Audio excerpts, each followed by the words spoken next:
versus movie. Movie versus movie. Movie versus movie. Movie versus movie.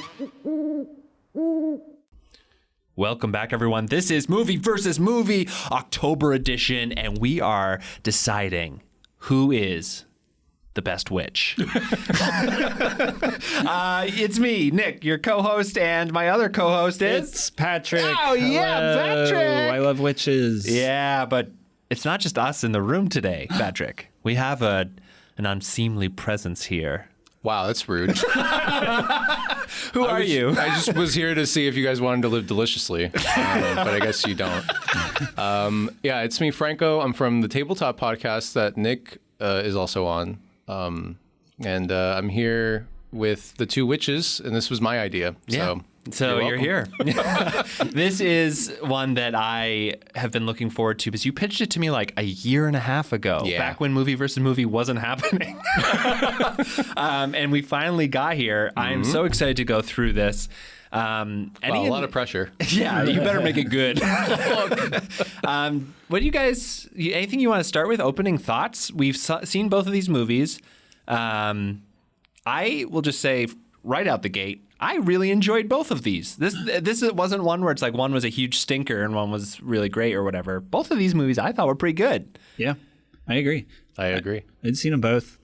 I think it's a fun little juxtaposition because it's two. I don't know. It's very specific witch conceptions of witches. Yeah. Mm-hmm. But there's so many witches in pop culture. They're everywhere. They also, both of these movies feel like super specifically set. Like the VVitch is very New England. Like it feels like so, it even says a New England folktale at the beginning. Oh, yeah. And Kiki's, because all of the artists went to like, I think it was like Amsterdam Norway or something. and shit? Yeah, Norway.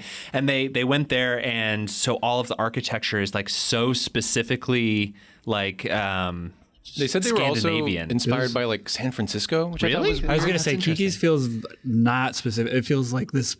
This is like a made-up fantasy version of what a Japanese person thinks Europe is like. Yeah. Which is awesome. Yeah. There's just dirigibles flying around all the time. Oh, actually, I read somewhere that it was basically... I did more research after watching this movie than I did for watching The Witch. Yeah. Which I think is like probably like a more like complicated movie. Or is it? But apparently... what was I talking about? It was about the... it was... Miyazaki said something like... Somebody said something. Like, it was supposed to be set in a Europe that hadn't had the world wars. Oh, interesting. And so that's why they still have like dirigibles and stuff. And that's why it's so like idyllic and everything. Yeah. And that's why he was like, don't worry, the helium won't combust. Oh, man. But yeah. Oh, do they say that in the... They say that in the script somewhere. Yeah, like I think something he about says like, that don't when, worry, like, there's it's- not going to be an explosion. Yeah. It's not going to be like the Hindenburg. Yeah. There was a part Like the stakes aren't that high. Yeah. I don't know. I do want to get into that part, which was like... It was funny because when I pitched this to you, I had watched them back to back. Yeah. And this time around, rewatching them, I was like, oh, The Witch was less scary than I remembered. And then that last part in Kiki's is scarier than I remembered. So we were talking off mic about the order that we want to go in. Franco, you said that you want to go in the eye bleach order, which is the VVitch and then Kiki's Delivery Service. Yeah. So, Patrick, you have been nominated to take the mantle of plot summarizer of The Witch. Wow. Is it because of my religious beliefs? Yes. Damn. It's like that. Okay. The Are we saying the VVitch or the Witch? Because it's stylized as the VVitch. Yeah, I think we can say the Witch. I assume that was an SEO thing, right? Or is it just the era? I feel like that was a big thing in that time. There's a lot of bands that have that too. Anyways. Oh, I thought you meant like in like how they did typewriting. Back in the day. It was like an SEO thing. Looking through my records. Dost thou think this will pass SEO? There's too many. But yeah, so The Witch is, as Nick said, it's a New England folktale written and directed by Robert Eggers, his debut feature film. Right? Yeah, it's his first film. Playwright. Which I want to come back to later on. He's a playwright from Maine, I'm pretty sure. So he's got New England cred. Yeah, the state of my birth. Wow. Yeah. Did you feel a kinship? I will say, and I said this to both of you off mic, The Witch... the shots of the forest is like why I was so scared of the woods when I was a kid. Just like these long tracking shots of like trees slowly rustling and just the darkness in them. Like that is straight out of Maine. Like when I was a kid walking around, because I was from rural Maine, and I would like look into the woods and be terrified. And I thought that he captured that really well. Just right off the bat, a lot of the first images are of them like leaving the civilization and going into the woods. And it's just these long shots, and it's very creepy, very good at setting a mood. Yeah. All right, I'll lead with the end because I think it's important context, but I like that they put it at the end. I like that they put the little disclaimer at the end of like, all of this was taken from true stories and folk tales. And like diary entries. Yeah, like actual diary entries. I feel like it's cool to put it at the end because I feel like you put it at the beginning, like based on a true story, kind of like sets a certain expectation. Yeah. But the basic plot is, you have a family who are English settlers in New England somewhere. I don't think they really say where the colony is. And you start with they're in like a trial where they're getting banished from the colony for something to do with religion. I always interpreted it as they were more extremist. Yeah. Yes. Yeah. That's how I took it too. So basically they're banished from their settlement. And something I want to say off the top there too is that essentially all that they had to do was keep their beliefs to themselves, right? Yeah, because they had a problem with him evangelizing. Yeah, they didn't have a problem with them believing whatever they believed in. Yeah, and he was like, I will die for my beliefs, blah blah blah blah blah, and then basically leaves or is kicked out because he will not give an inch. Because he wants to live under God's grace or whatever it is. Yeah. He's a true believer. And the father played by Ralph Ineson, who has the most insane voice in the world. Really needed those subtitles. We started without subtitles. I watched it with Nick, which was which was a bold choice. Because they're also speaking in what I can assume is the authentic tongue of the vernacular. Of that time. Yeah. But they, essentially they get banished on their little wagon, and they, man, Patrick's really coming for this family. Relocate to an undisclosed location. Fucking religious ass bitches. They're just out here settling. It's fucking rude. And they build their new life. An unspecified amount of time passes where they've clearly built their house and stuff. So the family is, you got the parents, mother and father. We've got William and Catherine, and then they have the oldest daughter, Thomasin, Anya Taylor-Joy, played by Latina icon Anya Taylor-Joy. Caleb, the twins, Mercy and Jonas, who I love, and baby Samuel. Oh yeah, baby Samuel. Yeah, I was like, I totally forgot about him. Don't forget about baby Samuel. Yeah, he doesn't get a lot of screen time. He didn't get the. What is it? He wasn't a lover of guacamole. Oh boy! Oh yikes! So I forgot. So I had seen this movie before. I'll preface: I'm not a big horror person. Same. Yeah. Okay. We're all cool. Scaredy cats. Yeah. I'm scared. I'm scared. I will read a Wikipedia plot summary. I love reading. That is like what I do. Yeah. Yes. I know. I know what happens in every A24 horror movie. Exactly. Because I just read the plot. It's so nice to know I'm not alone. Yeah. You know? I feel so seen. Yeah, this is a safe space for young men being themselves. But I came to this movie because like the A24 horror era, like prestige horror, where people are like, these are like The Witch, Hereditary, The Babadook, which I still haven't seen, but I've heard, these are like movies. Queer icon Babadook. Movies that are scary, but they're about stuff. So I was like, I should watch these, which is on my laptop with my finger on the volume button and hovering over the bottom so you can see going when like the scary this, holding part. a hand up to my face. So I think that's how I first watched this movie, The Witch. But so when you guys watch horror movies, so my wife Rebecca also isn't super into horror movies, but the thing with her is that she will watch it just ice cold, and then afterwards, so she doesn't really get scared by things. We go to like haunted houses and stuff, and I'm cowering behind her, and she's like ha ha ha ha ha, but she will have nightmares afterwards. Yeah. And what happens with me is that like I'm freaked out during the whole time. I'm like screaming, I'm like jumping around, I'm like fuck this shit, fuck you. And you're like punching a guy in a Freddy Krueger mask. It's like, oh my god, I'm so sorry. It's like, oh, there's so much blood. But then afterwards, I'll be like, okay, I'm fine. Yeah, this is fine. This doesn't stick with me. Like, how does it? I'm both. I feel like I feel like I get really scared, and if the movie is like jump scary, I will be like, I will and then I'll be fine. If it is just psychologically scary, then I'll be like kind of like tense through the movie, and then I'll have nightmares. But if it's a mix, I'll have both, which fucking sucks. Great. Like when we watched The Shining, a movie you hated. So boring. Yeah, so boring. Wow. But when I watched it, I was Patrick's about to leap across the table. What'd you say about Stanley? He's a genius. but when I watched it, I was like 11. When I watched it the first time, It it was like that's kind of fucked up. Yeah, it was like I was very young, maybe 12. abuse. Like it was like someone's 13th birthday, and to become a teenager, they watched this sort of thing. Sure. And I remember that I would have some nightmares about the woman with like the moldy, rotting back. Yeah, that was the scariest part, I think, of the whole movie. And so I remember I would be like, I would close my eyes and I would see that, and I'd be like, I'm scared. Yeah, that makes sense. That's really scary, and you were a child. Yeah, exactly. So I feel like that is the line for me is jump scares. I'll just and then I'll be fine. I hate a jump scare. Yeah, I actually hate a jump scare more. I really hate a jump scare. I think that's what turns me off of horror movies. Is I'm like, I don't need get this. Yeah, I don't get anything out of this. I'm like, why are we doing this to ourselves intentionally? Yeah. Right. So, but because I've seen very few horror movies in theaters. The only one I can think of off the top of my head is Midsummer, which I didn't even think was that scary. Yeah. Kind of like, I feel like The Witch isn't that scary either. No. Like, I don't think I it feel like really it's jumps out kind at of you. the perfect level of scary for me, where I For me did too. have a couple of shakes, but I didn't have any screams. The right? Conjuring. Oh, okay, yeah, I was freaked out. I remember the first time seeing it. Well, so I mean, not to spoil too much, I guess, but like when I saw it the first time, it freaked me out. Yeah. Or like I was scared through a great deal of it, and then the second time watching it, and then like after I watched it, I was like, yeah, this was okay.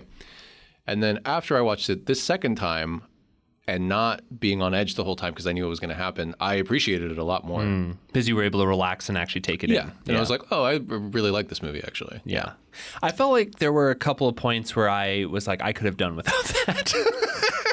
But Yeah, that is the vibe. I think the first time I watched it, I almost, not the opposite of you, Franco, but I almost feel like I enjoyed it the first time more because of the tension, whereas the second time it just loses some of that. So some parts feel slow because if you know the outcome, but it didn't take that much away from the movie. I think I remembered all of the scary things that happened and not necessarily all the plot points. Right. Because it's not much of a plot. Yeah. I feel it's kind of like, and then. Yeah, it's a little and then. But no, we can get into it. I do want to say that the music for both movies is so good. Killer. Yeah, it's so good. And also part of the scariness of The Witch is like how intense design. that soundtrack is. Yeah. Yeah, and I feel like The Witch, I'm curious because now some parts of The Witch soundtrack sound hack because every movie does the blink, blink, blink, Yeah. blink, blink, blink. But I was like, I don't feel like that was as big of a thing then. We were talking about this earlier, that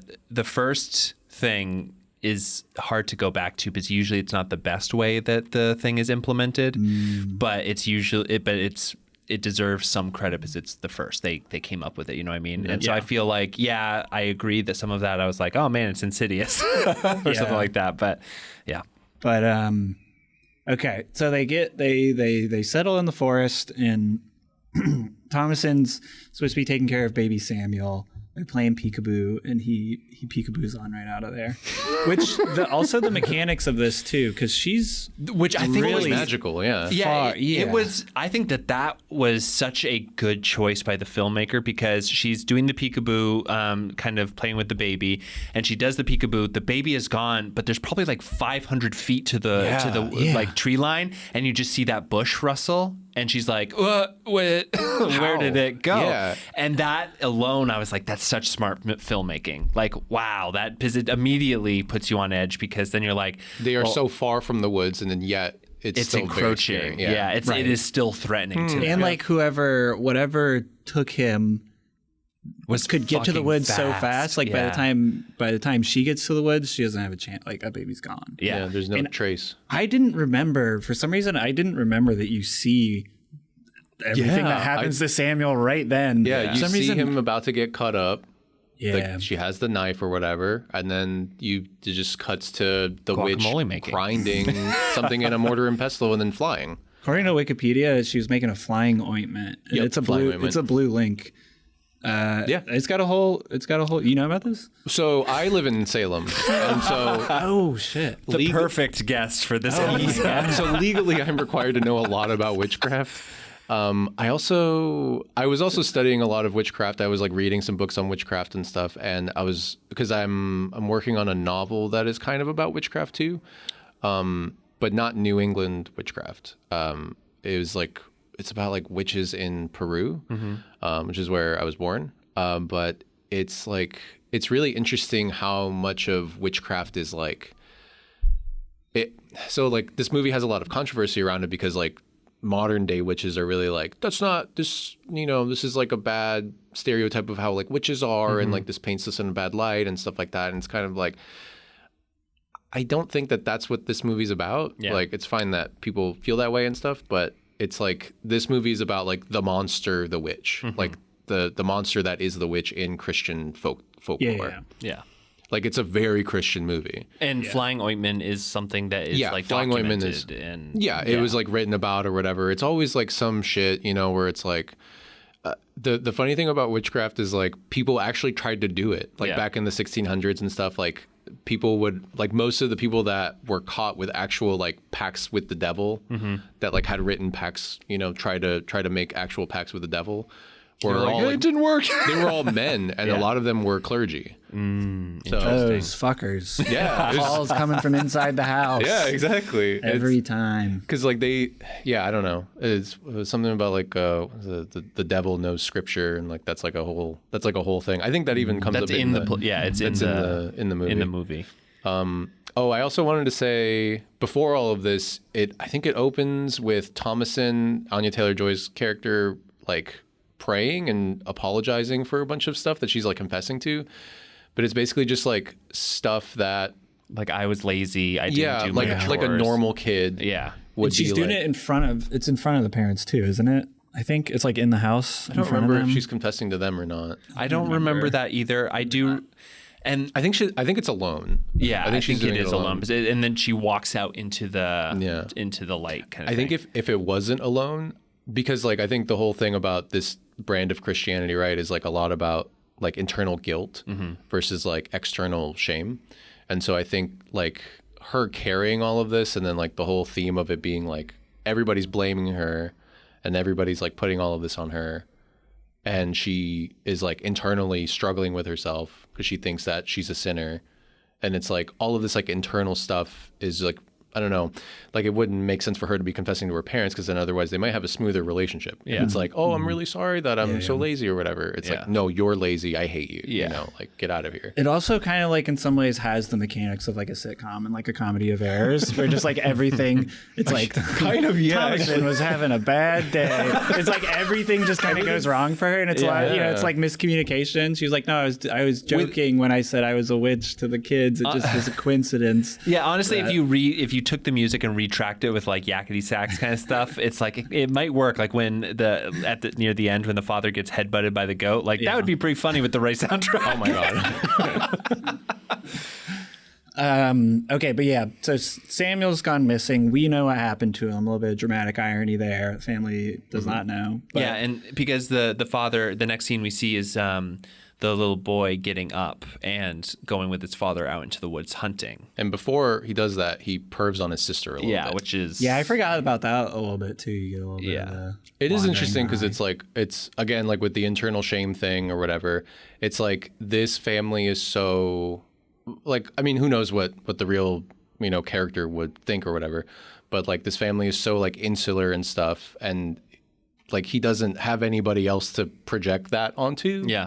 Like him, like learning about his sexuality and stuff. And they all live in like one room, and she's the only other like woman around his age. Yeah. So it's like kind of. I kept thinking about like it'd be so boring. It was all that, and like I'm like I feel like it's part of what the movie's about. Yeah, it's like, wow, this sucks. Yeah. There's like every moment too. It's like, oh, we're about to get out of this. And it's like, no, you're not. It's like, okay, let's leave and go. No, something else is happening. It also like it sounds like their life in England was like pretty solid. Yeah. They're like we had windows. Yeah, they had windows. Like You're like, that's a big deal. But I also thought about too how much of what they're doing is now like the like trad life aesthetic. And like this is like Should go back to this. Instagram return. Like this is what you want. But This is what you want. This is what they want. Disgusting. But okay, yeah. So yeah, they go into the woods. I feel like then it's just like families in a crisis that kind of escalates from there. Does the dad they go hunting? The dad says that he sold the silver cup to buy the traps. Silver cup. Oh, buy the traps. Okay, I wasn't sure if he used it to buy the gun, but I guess they would have had a gun. Yeah, they had the Yeah, it was for the trap. So they're going. Yeah, to get like keeping secrets from each other. They're going hunting. I think the idea is that if they come back with something, it'll be this great like bounty surprise because their crops are failing. Yeah. And so they're going to starve for the winter. Yeah. And then I think during this walk too, Caleb, the son, is like talking about how he has a corrupt nature within me, empty of grace, bent unto sin, only unto sin. And then he's like, because his dad is making him recite. Yeah. Normal and then he's like, shit. Normal kid shit. And he's like, is Sam in hell? Did he get dragged away and now he's dead and now he's in hell? Because and the dad's like, don't think about it. And it's like, okay, great. But that's the thing is that the mom later confirms it. She's like, based on what we believe, and we've given everything up to believe. Oh, because they hadn't baptized the kid yet. Yeah, they hadn't baptized Sam yet. So they fully believe that. Oh, in hell. Yeah, fully in hell. Yeah. Yep. And I think that it also like even in this early scene, it's like a little bit of the kids being like, so do you not believe that? Or do you believe that? Because if you do believe that, then you seem pretty okay with this horrible thing that our baby brother is now burning in hell forever. Right. And the dad's like, no, shh. Yeah, it's fascinating how like the parents are just, well, especially the dad. I think mostly the dad is just like doesn't want to confront things, doesn't want to unravel things. He's just like, no, I don't want to think about that. Yeah. Yeah.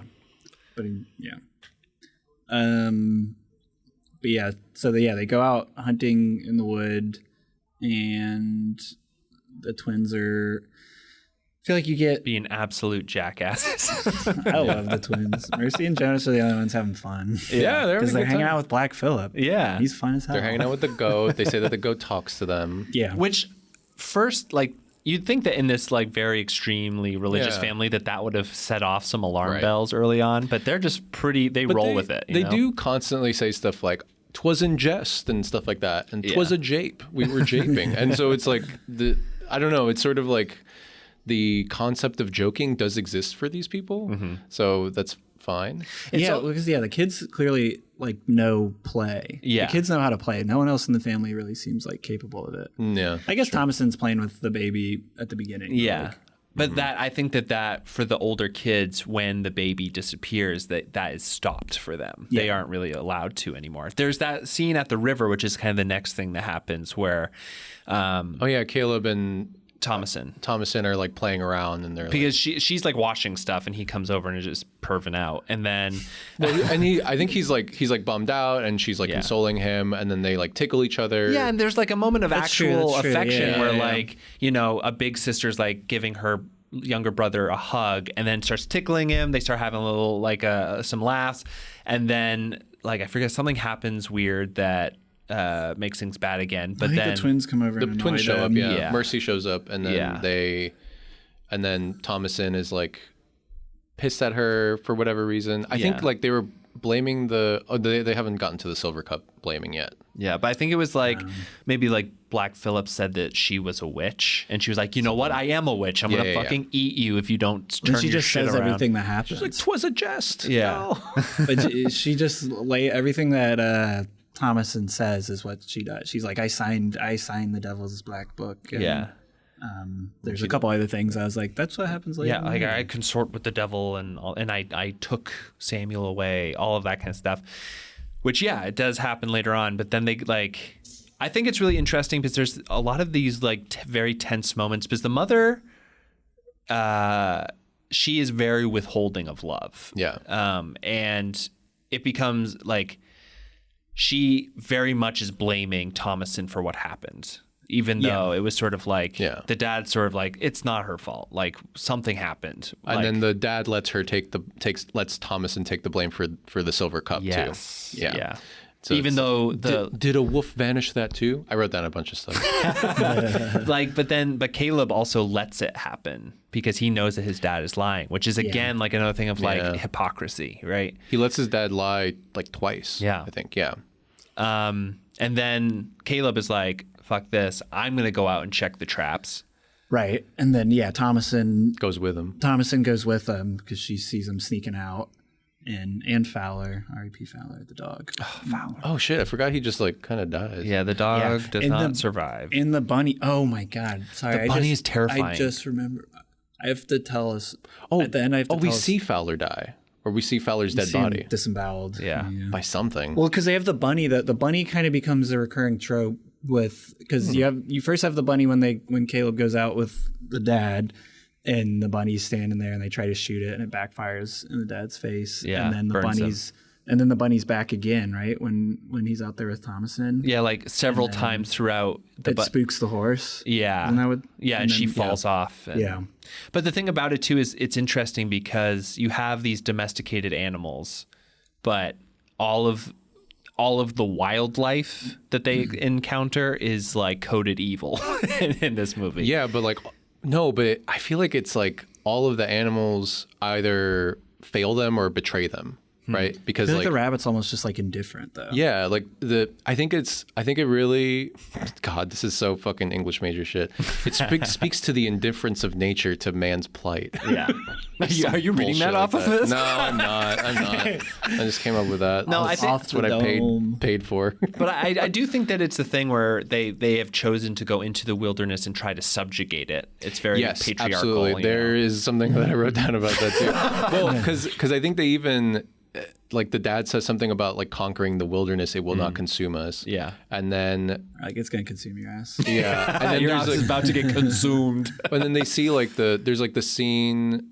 There's another scene that I wrote down too where it's just like completely dark. Like they're outside. Like they're out. Like I think Thomason's going outside, and it's like it is so dark in the woods when you are in a rural place. And the other thing is. Like they sometimes will talk about Indians like taking them or whatever. Yeah. And that was like a real fear back then because like it was very different back then in Puritan times. Like, you guys know anything about like King Philip's War?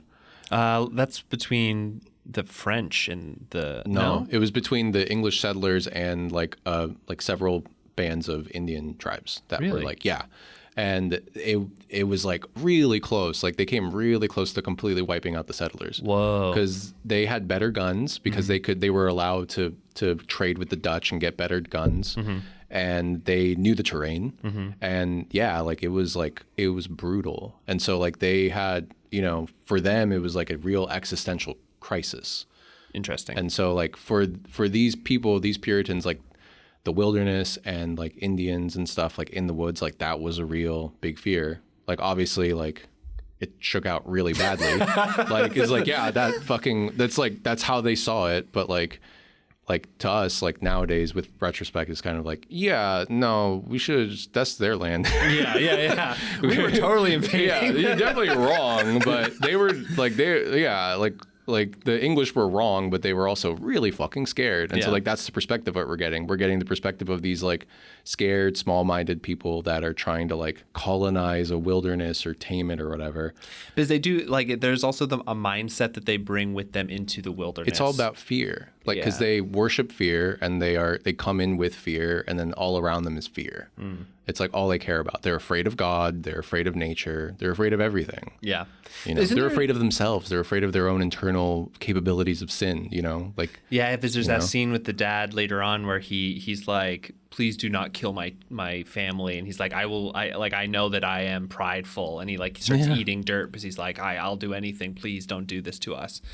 And then I love the scene, like every now and then we just get a scene of the dad like chopping wood. Yeah. Like just trying to reclaim his masculinity. Yeah. And like she, I think Thomason, or Thomason or the mom or whatever say like, yeah, go back to fucking chopping wood. You fucking the only thing you can do is chop wood. You can do is chop wood, you idiot. Oh yeah, that was Thomason that says that. Yeah, because he's like, yeah, the crops fail. You can't do anything right. You can do nothing but cut wood. Also importantly, when they come back from the first hunt, Caleb lies and says that they were trying to find apples. They thought there were apples down in the valley. When he spits out that apple, that's right? fucked up, man. Oh, shit, I forgot the apple he spits up later. Damn. But but yeah, so they get lost. Thomason gets thrown off the horse and gets knocked out, and Caleb gets lost in the woods. And he finds a hot witch. Honestly, yeah. She's a babe. That was the part that I remember being scariest the first time watching it. Ew, you're just a little boy. Well, it's also just like, man, because for the audience who may not have seen this movie, like he finds like a little hut in the woods, and immediately you're like, fuck, that is definitely a witch's cottage. Yep. And like, you know, like you were saying, like the monster, the witch cottage, you know? But the person who comes out is sort of like this beautiful, almost Snow White looking person.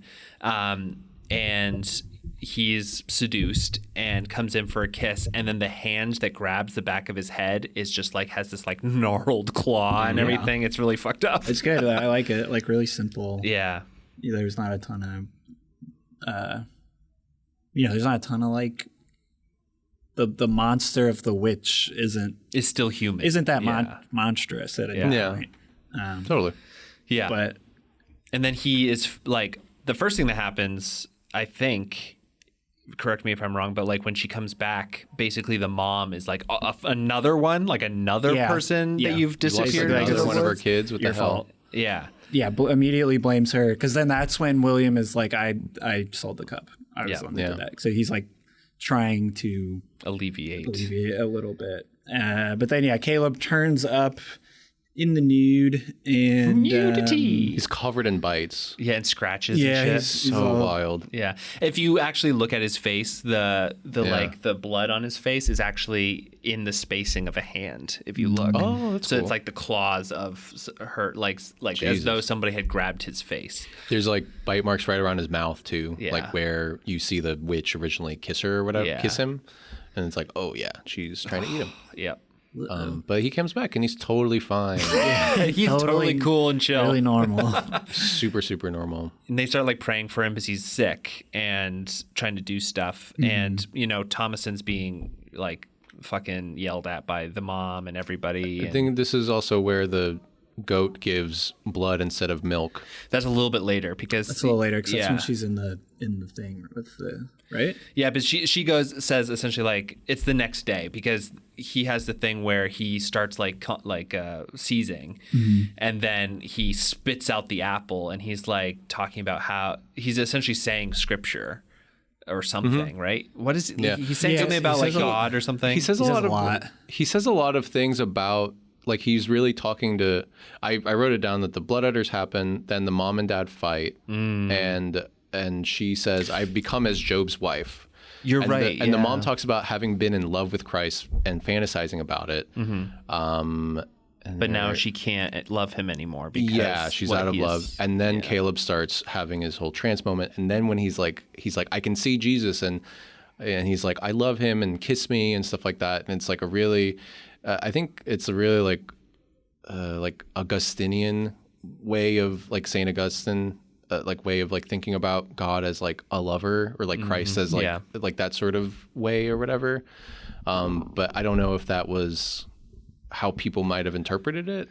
Like it made sense to me as somebody who was like a little bit familiar with how Christianity worked and stuff back then. But it could also be like, I don't know, maybe it's the witch in a vision or something pretending to be Jesus. Yeah, that's the hard part because you don't know what, and this goes to the paranoia of the moment. Like you don't know who is speaking to like God or who is speaking as the devil. You know what I mean? because later there's the stuff with scripture that, like you said earlier, Franco, the mom's like, the devil knows scripture. You know what I mean? So like you don't know just because you are professing love for God does not mean that you are saved or whatever. Yeah. And he throws up that apple. But this is also a moment where the twins were like, Black Phillip told us that Thomasin is a witch. And they also can't remember their prayer. Yeah. And they never prayed through the entire movie, actually. And the twins don't ever pray, I don't think. Right. And so it's kind of like, I guess the devil did come in through them first. I guess, but it's also like, did he even fucking come into any of them at all? You know what I mean? Until they themselves put themselves to it, you know? Like, literally Caleb walks to the witch. Literally, like, Samuel's the only one that got taken. Everyone else was kind of communing with it. I think that's a really interesting question about this movie is kind of like, how did this happen to them? Is the witch OP? Like, I feel like there's just did like... Did they ever have a chance kind of thing? Like, she just kind of shows up and it feels like you said... Takes one Nick, baby and everything immediately goes to shit. Yeah, like Nikki said something about like it being kind of and then. Yeah. And it's kind of like, like how... Like, what else could they have done to stop the... Should they have, like, just told each other the truth or something? Is that what it's about? Is it a punishment from God? But, like, why would the witch care about that? You know? So this is a thing that I want to talk about a little bit more deeply, too, when we kind of talk about the end, which is, like, right now, essentially. Yeah. But, like, so Thomasin is locked in the goat shed with the twins. Caleb dies. Caleb dies. Throws up an apple. Which I think is... I read it. I don't know if it matters. I feel like I read it as a genuine... like religious experience. Yeah, like he was able to get out. Yeah. Like right at the end. I kind of read it that way too. Yeah. Yeah, and then because the dad doesn't know who to believe, he throws all of his kids, his remaining kids, into the goat shed with Black Phillip, which seems like a really weird move if you are scared that your kids are communing with the goat devil. But I think they're not, because they think that the kids are lying and fucking with him, because they like the twins are like catatonic or whatever, and the dad comes up and he's like, okay, if Jonas isn't like lying or whatever, I'm gonna kill him right now. And then Jonas starts screaming. Yeah. And so he's like, oh, you're lying. Yeah. And I think the dad and the mom talk about like the future and like the tree shall be lovely in the spring, and talking about the wheat field and stuff, and going back to town to like trade all this stuff and like get food for later. And it's like, that's never gonna happen. You're fucked. I love that type of thing where like characters are talking about like, oh yeah, when we do this and when we finally leave and when we go, this is also whatever. the moment where he's like, pack your shit, we're leaving in the morning. And she's like, we don't have a horse, what are you talking about? It's like, I'm gonna walk, it's gonna take me 2 days. And so there is they like, because what else are they supposed to do in this situation, I guess? Yeah. But also, like, so here's the thing. They go back. The witch is fucking in the goat shed. You hear her land on the roof. Thomasin and her dad fight first. Right? I thought that she was already locked in the she's shed. Locked in. I forget what happens after that, but at some point, they are fighting out in the open. And then the dad locks them up in the pen. Right. Yes. Okay. Yeah. Then in the pen, and you see the dad sort of like chopping wood, doing his thing. Well, he also eats the dirt. I point out that part because that is like the only confrontation that Thomasin and her dad have. Yeah. Which is they're like fully fighting. She's like, you're a hypocrite. You're full of shit. All you can do is cut wood. And then she starts blaming the twins. And he's like, it was them that probably brought the devil in. And that's when he locks them all up. Yeah. And also, it's interesting because he never really gets mad at anybody until his masculinity is questioned. And that is the moment. Well, because she's like, you can't do anything. But chop wood. And then he goes and chops wood. Yeah. Because he literally can't. He is not in control of his surroundings like he's supposed to be in this sort of like patriarchal worldview that he has. The white European colonizer. Yeah, right. He's not, and he's not it. So then the witch lands on the roof, comes in, is drinking that blood milk. OP, she just shows up. What the hell is the story about? What are the rules? Well, and then they scream. The twins are gone when she wakes up. The dad like gets gored by the goat. the mom has crow the whole thing. That's Mom has she the dream. That was crazy. fucked, yeah.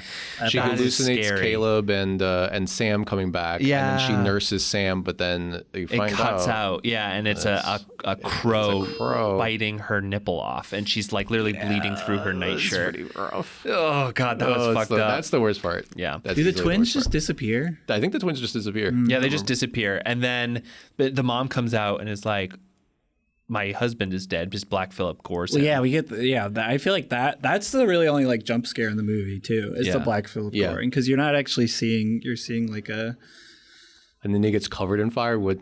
Yep. Symbolism. But what does he say? He says, like, is he just trying to say scripture and then the goat hits him He says again? something Or about something corrupt. What does he say? Something about being corruption. Thou art my father. yeah. Isn't that is that after he gets gored? That's the first time, and then he gets hit again into the wood.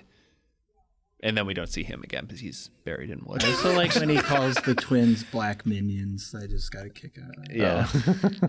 But the thing too is like, so he's dead. The mom comes out and then just straight up tries to kill Thomason. He tries to use the axe to kill the goat, but then he fails to do so. Yeah. That's actually, I didn't notice that. Yeah. Fucking good catch. Gets hit by the goat into the wood. She comes out and she's just like flipping out, blames her for everything, even though she signed the book. In her dream, Caleb is like, can you do me a favor and sign this book? Oh, does the mother sign the book? Yeah, she also signs away her soul to the devil. Like I'm so confused about why. I don't remember that. She's shit. such a hypocrite, man. Yeah. It's implied that she signs it. Maybe we don't ever see her In order to sign it. get the kids back. Yes, and so she has this night with them, and that's why she's in this kind of weird stupor. Oh, that's pretty tight, actually. Yeah. And then the devil uses her to try to attack Thomas. But this is also the thing where I actually think that Caleb doesn't get away from like the devil, is that he is there with Samuel, the unbaptized child, that tempts his mother into signing the book. But what happened? But like the mother just wakes up, thinks that things are normal, comes out, sees her husband dead, and then, rightfully in her mind, I think The sheep are all disemboweled everywhere. Well, and- like to her, I feel like it's pretty easy to see from the text. Like to her, obviously, she thinks that Thomason is to blame for everything, Yeah. and like that's a reasonable assumption for her to make based on all of the evidence that she has and Yeah. her belief system. So I don't know, like, what does her signing the book really do for her, aside from just getting that night with her kids back? It may have just been that. That's all she wanted. I don't know. So weird, yeah. And so then she tries to kill Thomason, and then Thomason takes that fucking like machete. Like, what is that? It's like a curved blade. Just a knife. I think she always has the knife on her. Yeah. But it might have been a I different thought knife. she picks it up. Yeah, she like Okay, kind of she picks it up, scrambles yeah. for it and then just like into the head kind I of know thing. she does have a knife on her all the time. And I think that was probably just normal back then. Yeah. Just like cut a stuff. tool. Yeah. Everyday carry. That kind of thing. Yeah. Open carry. Yeah. Back before the liberals took over Massachusetts.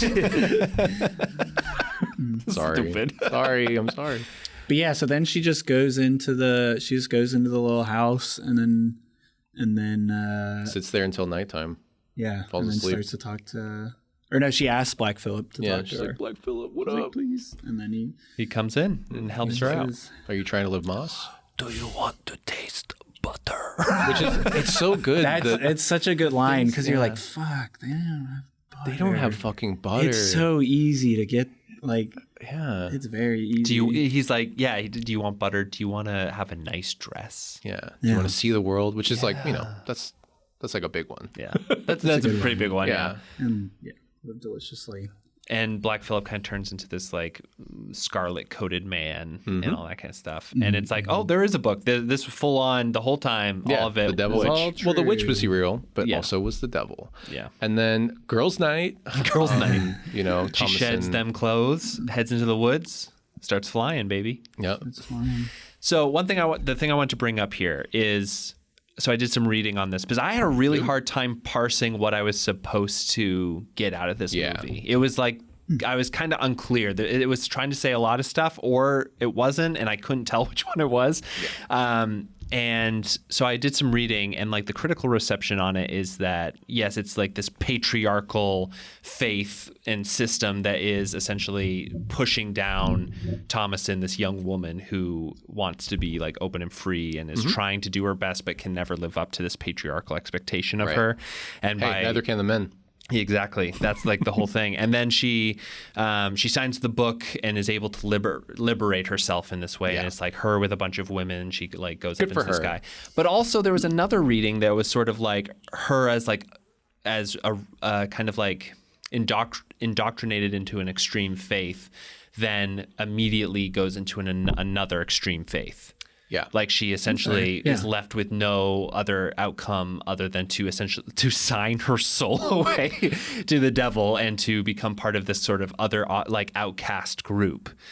Again, like I said, all of this is stuff I've read and I can see that in the movie now, but I'm also like, there wasn't a clear through line of what he was trying to say to me. There's something really interesting about how this type of, it's like, what are witches and what is the devil? It's something that's invented by these people. Yeah. Like it's themselves. The Puritans, these Christians have like this idea of like God and stuff, but then they also have like the converse idea that like, yeah, magic is real and it's bad, and also Satan wants your soul.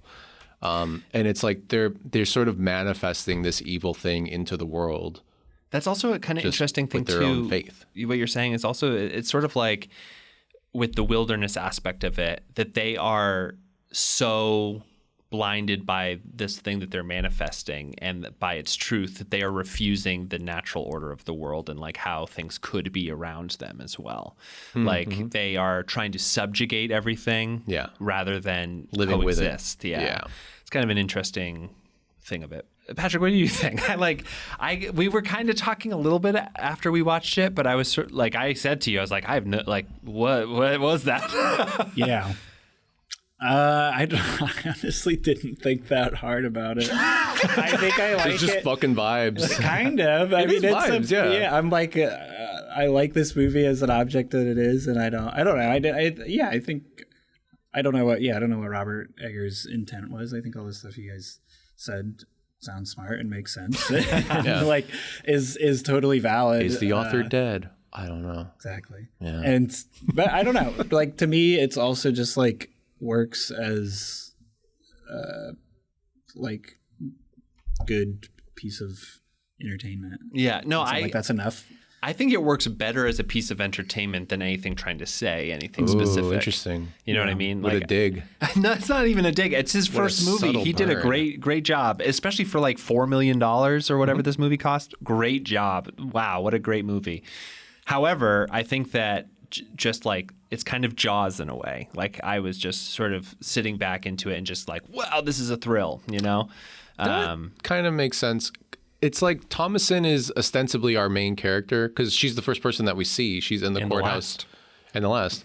She's like in the courthouse or wherever, the meeting hall, and she's just like, it's like, what the fuck? Are we getting kicked out of this town? Like, I don't want to do that. And then we're following her, but things just kind of happen to her. Like, it's not. She doesn't have any agency until she decides to sign the book. But does she even have agency then? But she's tempted into it by the devil. Also, and she also had no fucking way to survive otherwise. Options, yeah. So I don't know.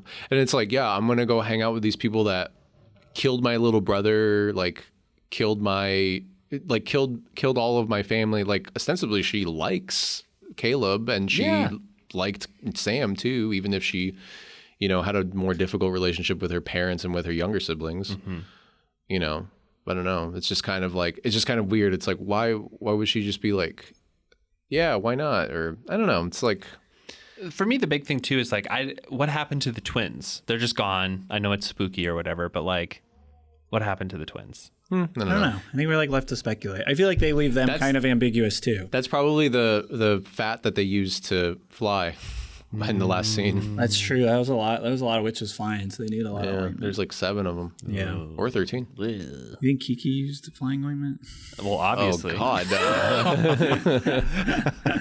Kiki is actually a direct sequel. Was a prequel. This is what happens when you girl boss your way into being a witch. Should we switch to Kiki's then? Yeah. And then we'll do a sort of compare and contrast after. Is there any burning thing? I have one thing to say. Yeah. Okay. So I watched this movie at Nick's house with Nick. Went home, went to bed. Was like, good movie. This is crazy, actually. Woke up the next morning. I think it was like sitting at my desk, and my fiance Erin got up and opened up the blinds on her front porch and was like, "Oh my God!" And I was like, "What?" It was a big reaction for the morning. I went over. There was a hawk eating a dead pigeon on our front porch, which is the most like A24 horror movie first act shit that can happen. They also live directly next to a cemetery, so it's like sick. So it was literally just like picking the shit out of it, and then like went and landed on Aaron's car and was picking guts out of it. Oh my God, on the car? Out of his talons. And then literally like not even a week later, we had another close call walking in the graveyard with a bigger hawk, like dive bombing, chasing a squirrel like right in front of us. Shit. It was really cool, but it was crazy. Yeah. But yeah. So do you think that there's a direct correlation between these two events? I think there's a witch in those woods. I'm gonna find her. Gotta find her. Gotta get her. They are freaky. But yeah, anyways.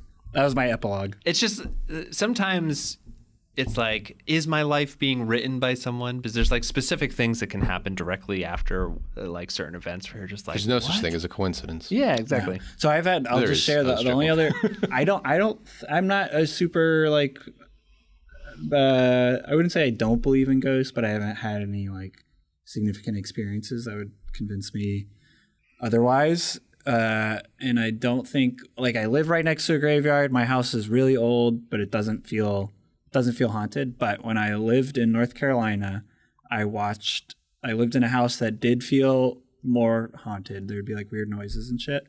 But I watched the movie A Ghost Story, which is not a horror movie. Have you seen A Ghost Story? No, but I know the basic premise. It's not a horror movie, but it's a movie about a ghost that occupies a house for many, many years. And it plays into like some of the tropes, like at different points he is fucking with the lights and stuff. People can't see him. But I watched that movie. As soon as that movie ended, there was a light on in my kitchen. It buzzed and then like popped and went out. And it wasn't just like a light bulb burning out. It was like the fuse broke in the light. Huh. And I was like, cool. There's this little ghost saying, just so you know. Just so you know, I'm watching you watch me watch this movie. Yeah. All right. You know my opinion about ghosts. I know. Franco's very anti-ghost. And I am. Well, I'm not anti-ghost. I really like people's ghost stories, but I also don't. But I believe that people believe their own ghost stories. Like, I don't think people are lying. I just don't believe in ghosts. This is also very funny to me because Patrick, we go to this like mansion in Vermont once a year, all of my D&D group, to just play board games and shoot the shit and stuff. And there's this like really creepy basement. It's like a very old house. There was a murder that happened there. Yeah, we found out later there actually was a murder. Yeah, and it's really sad actually. So, yeah, like this, it was like a polyamorous like throuple or something, and one thing led to another, and someone got like axe murdered and dumped in a river in New Hampshire. We didn't have to talk about it. Yeah, it's crazy, man. But the thing is that the first night we were there, we were all just telling ghost stories, and then Jackie was like, "Let's go to the basement." And you were like, "Yeah, no." It was just really funny to me because you got so scared. Yeah, you're like, I don't believe, but I'm really scared right now. Yeah, I don't believe in ghosts, but I was really scared because you guys told a bunch of creepy ghost stories in this ghost mansion, and then I had to sleep alone in a bed. All right. So, yeah. Now we're having our eye bleach, Kiki's delivery service. Great. At last, I have reached the tallest peak in all the world, where the wisest person lives. Finally, I'll get the answers I seek. Welcome. I am the wisest person in the world. Ask me your question. What is my purpose in life? What should I be doing to achieve pure happiness? You must stream Game Master Monday. Come again. Game Master Monday, the bi-weekly podcast that plays a new one-shot in a new system in a new setting with a new cast every episode. Listening to their funny jokes and wild stories is the only path to happiness, my child. Sick. I'm going to go home and binge the whole thing right now. What a nice kid. Oh dear, he fell off the mountain. Now they'll never know how good Game Master Monday is. Welcome to Tabletop. My name is Nick, and I think that fudging dice rolls is totally okay. Hey, it's me, Franco, and rolling for initiative sucks. I'm Daniel, and I think you should modify your first level characters as much as you want. And I'm Shade, and if your TTRPG hasn't evolved into a LARP, you've done it wrong. And we all host Tabletopped, a TTRPG podcast about all things games and storytelling. And sometimes we have game designers, professional researchers, and even the occasional owlbear. If this interests you, listen to Tabletop every Monday wherever you get your podcasts. Movie versus movie. Welcome back to Tabletop. Yeah, we took a quick break to pee and to get some water. Nobody needs to know about that. Nobody needs to know. We'll cut this out. All right, so Kiki's delivery service. Yeah. So Franco, this was your suggestion. I think you should. I suggested both of them. Yes, of course. But this, Wow. I associate Kiki's with you Because I talk as a about how much person. I love it. Yeah, and also just like I feel like it's your aesthetic. Yeah. Yeah, you know what I mean? Yeah, cute boy aesthetic. Sure. Yeah, exactly. Soft boy. You a tombo? Yeah, I'm a real tombo. You're the opposite of a Black Phillip. You're a tombo. Are you a tombo or are you a Baker himbo husband? Oh man. Baker Himbo husband is so good. I love So good, him. yeah. When I first watched the movie, I did not realize. It took me forever to realize that guy was the husband. Yeah. Because he doesn't say, I think he says one word maybe. It's like a couple things. Yeah. Very stoic, but in a totally not toxic masculine way. He's very caring, and that comes through immediately. He's so great. What a great character. So Kiki's Delivery Service opens up. Oh, by the way, question: how did you guys watch this movie? In what format? In what manner? I watched it. This movie is originally in Japanese. Yeah. Oh, I watched the audience. it in English. Got it. I was trying to make a play for dubbed. Or sorry, yeah, subbed. Because I love watching anime and it's like original voice acting because I just always like that. I grew up doing that. So I was sort of in it for that. But we watched the English dub, and I have to say that I usually mind because it just doesn't quite fit the Americanized in intonations don't quite match. I didn't really notice it this one. I thought it was pretty good. I thought it was a good match. I watched it this time I watched it subbed. I think the first time I watched it, did I watch it dubbed? I think I might have. I was just looking at the English voice cast. It's always such a funny I know, because it's usually kind of famous people. Yeah, like Phil Hartman is Gigi. Yeah, which is insane. It's like in Mononoke when Billy Bob Thornton is the oh my god, that's amazing. Wait, isn't Kiki someone famous as well? Kirsten Dunst. Kirsten Dunst. Kirsten Dunst. Kiki. Yeah. Kiki is Kiki. Yeah. But what is your preferred? So when I was a kid, I'm pretty sure I must have watched the English dub. I don't know. I have a blank of my memory of, as a child, I really loved this movie, and I don't know anything beyond that sentence. Do you know what I mean? Yeah. Like when you just like know something. So I could have watched it in Spanish. I could have watched it in Japanese with Spanish subtitles or English subtitles. Who can say? But I do remember. I can't. But I definitely remember that Phil Hartman was the cat. Yeah. And that Kiki is Kirsten Dunst. Janine Garofalo is the artist. Oh, really? Yeah. That's what I thought. Okay, I definitely watched it because I saw her and I was just like had this weird just like Janine Garofalo like went through my head. Yeah. That's awesome. just the name just floated through. Yeah. Like I said before, I watched so many more like after things after this because so I watched the Disney 2010 dub with the subtitles from the Japanese, like the original English subtitles. Okay. Yeah. So there are discrepancies in the text, and any really big ones, like important ones. Some subtle ones. But the difference there's a couple of pretty funny ones too. The sort of the difference there's a few different dubs as well. The original dub was made for like an airline, and I also watched that to compare it. It's possible I watched that one first, but it was kind of rare to see it. Usually just on VHS. There's a Disney dub that had some ad libs, 2 different ending and beginning songs. So there's like sort of like the two. Sort of songs, like normal songs, not like score songs that bookend the movie. and they were done by like an American. They were like replaced by an American musician. Really? Okay. Yeah, in the original Disney dub. Right. And there's some ad libs, and then Phil Hartman's character Gigi at the end talks again. That's huge. At the end of the That's original, a big which is how I remember it as a child. And so now the current version of it has been updated to adhere to Miyazaki's original vision, which was is not. Gigi never talks again in the movie. Right. After, that feels important. Yes, it is really important. And so those are kind of the changes. There's a bunch of like Phil Hartman ad libs because he's a comedian and stuff. It was his last role as well before he died. Yeah. So go out on top, King. Yeah. Yeah, that guy was great.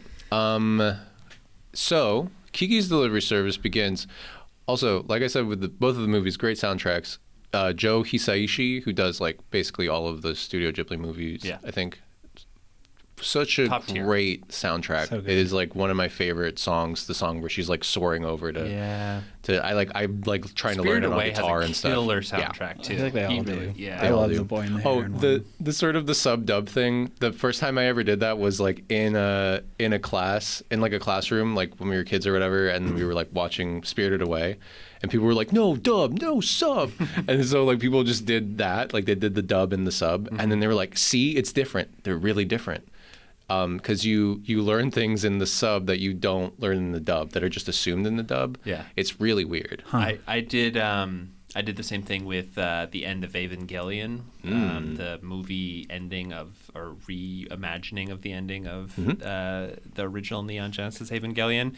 And I remember I would flip back and forth because as a kid I was like sitting in front of the TV trying to figure out how to speak Japanese. No. I want to become a weeb. No, but like at the very end, like yeah, I think you did it.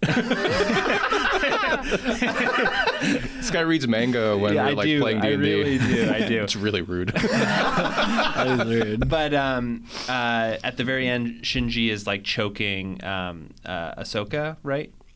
What is her name? Never seen it. Yeah. Well, anyway, the red-haired one. And I think that's her name. Yeah, and then he like starts crying and stops, and she says something, and in English she says like something that doesn't matter, but in Japanese, the dub, it says like disgusting or I'm sick.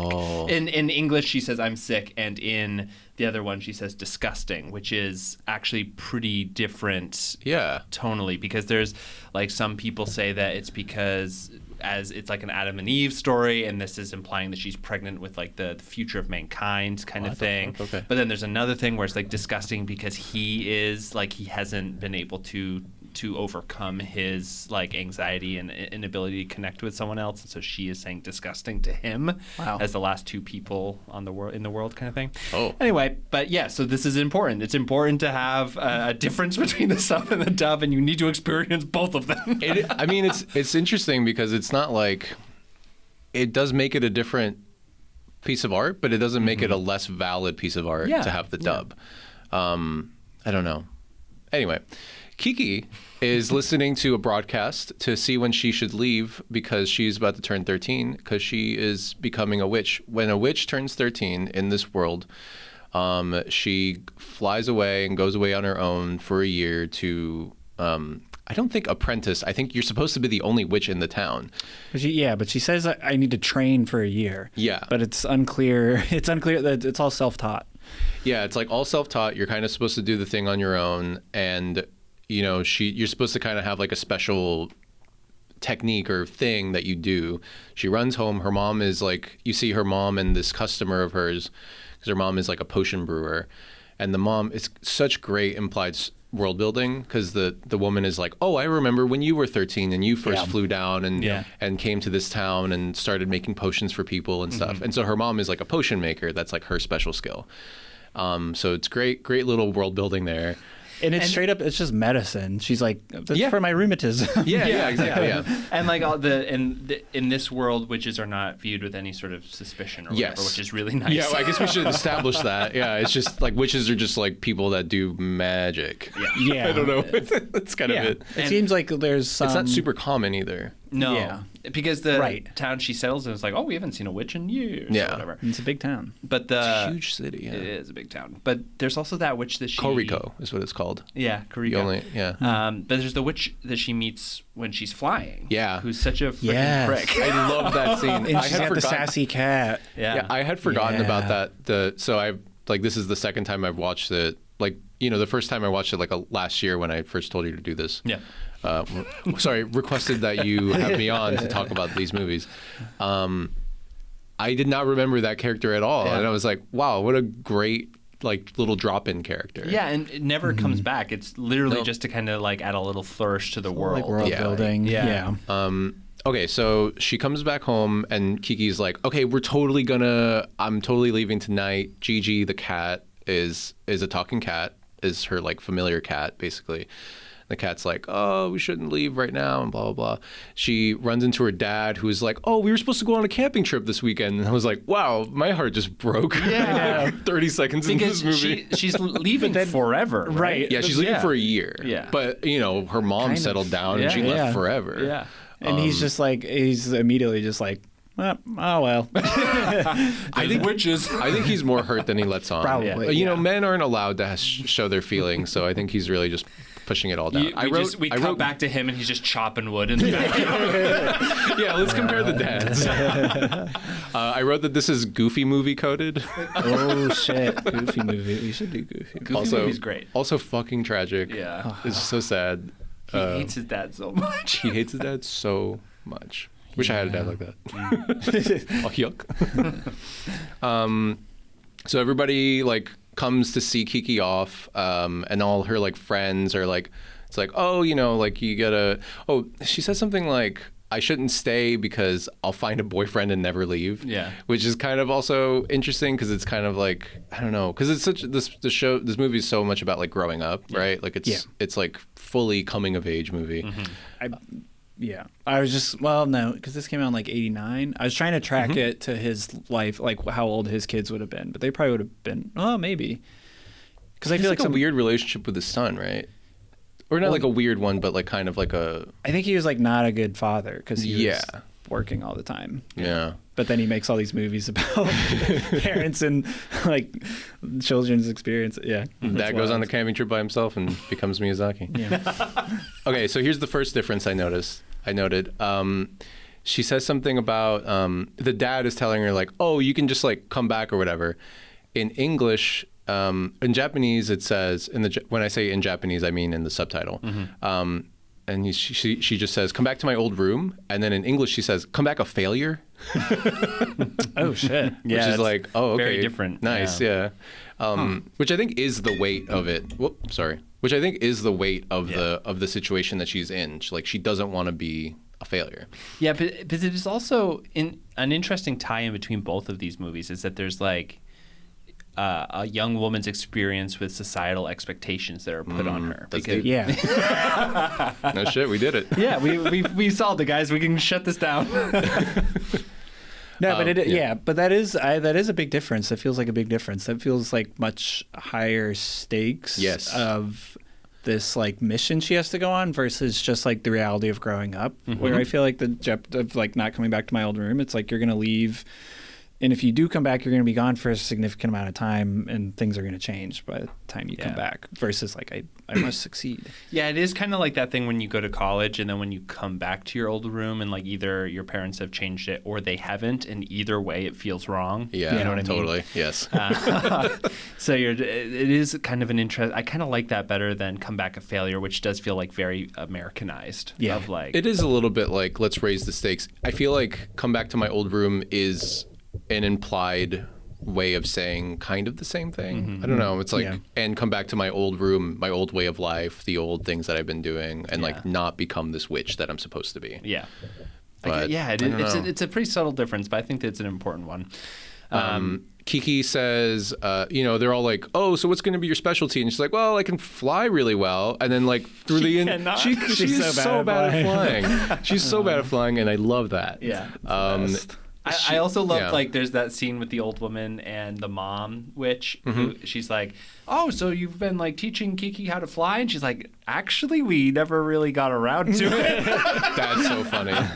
Her mom was too busy making potions and shit. It was like, I'm too busy being a witch. I can't fucking train you and shit. So Are you then she kidding? like flies through a tree on the way out. So good. Yeah. She like there's like bells and stuff in the tree, which is Yeah, kind 'cause of the an dad's interesting like- touch. She's past the lake. Oh shit, I didn't even think about it that way. Like Yeah. that's how much that's so funny. Yeah, so then we get like the credits music and stuff, and then I just wrote she's going so far. Yeah. She flies so far. Yeah. She leaves at midnight. She goes to Paris/Vegas.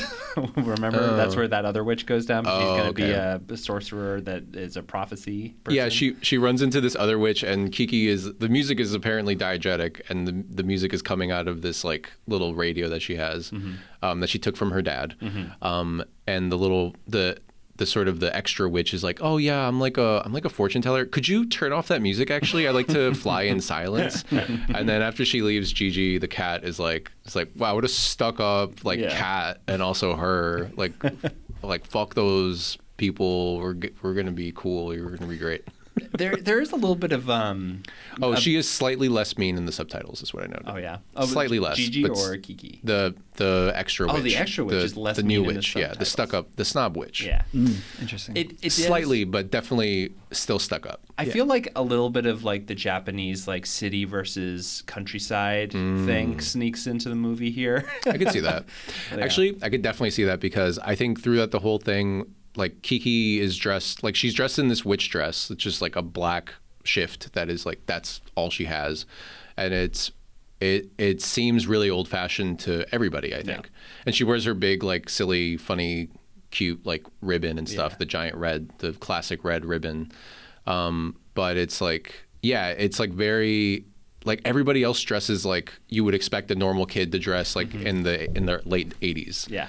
But she's just dressed like this sort of anachronism. And I think that's part of it. Like but I she's do- a little bit more polite. She's a little bit more like standoffish. Like she's not super friendly to Tombo or whatever. She's like, oh, you have to be more formal with me. Like she's a little bit more formal and traditional, which is like kind of interesting. Countryside Yeah. versus- I mean, there's also this really wonderful part though where and we'll get to it later, but where she's like going to like a dance or something, and she's like, I don't have anything to wear. Like I don't have any dresses. I don't have any other clothes. And then the baker that she's living with is like, you have your dress. That's all you need. And I was like, oh my God. There's so many moments that are just like, oh, I'm gonna cry.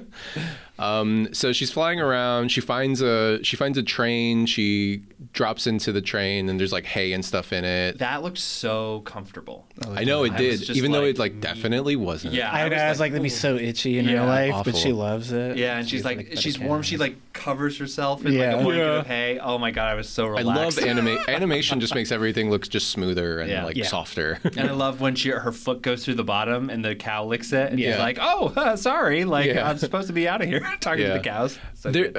There's also like, I remember Nick, we were talking about this before. Then you were like, "Oh, nothing ever feels really dangerous," but then you're kind of like, "That's just because of the tone of the movie, and not absolutely. for any other reason." If this was any other movie, this would be so dangerous. Everything that she's doing is so dangerous. She is 13 years old. She's traveling on her own.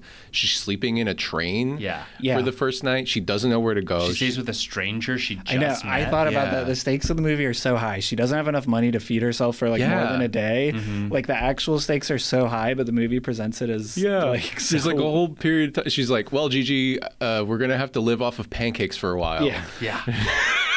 That's But it's really interesting because that sort of speaks to her desire for self-sufficiency, but everybody is willing to help her. That's interesting too. Is like all the adults at least. All the adults are willing to I guess help her. Tombo too. Those other kids. Tombo has kind of like a weird like I don't know. I don't like Tombo as bad much as I energy. think. I saw this like reading into it that he only likes her because she can fly.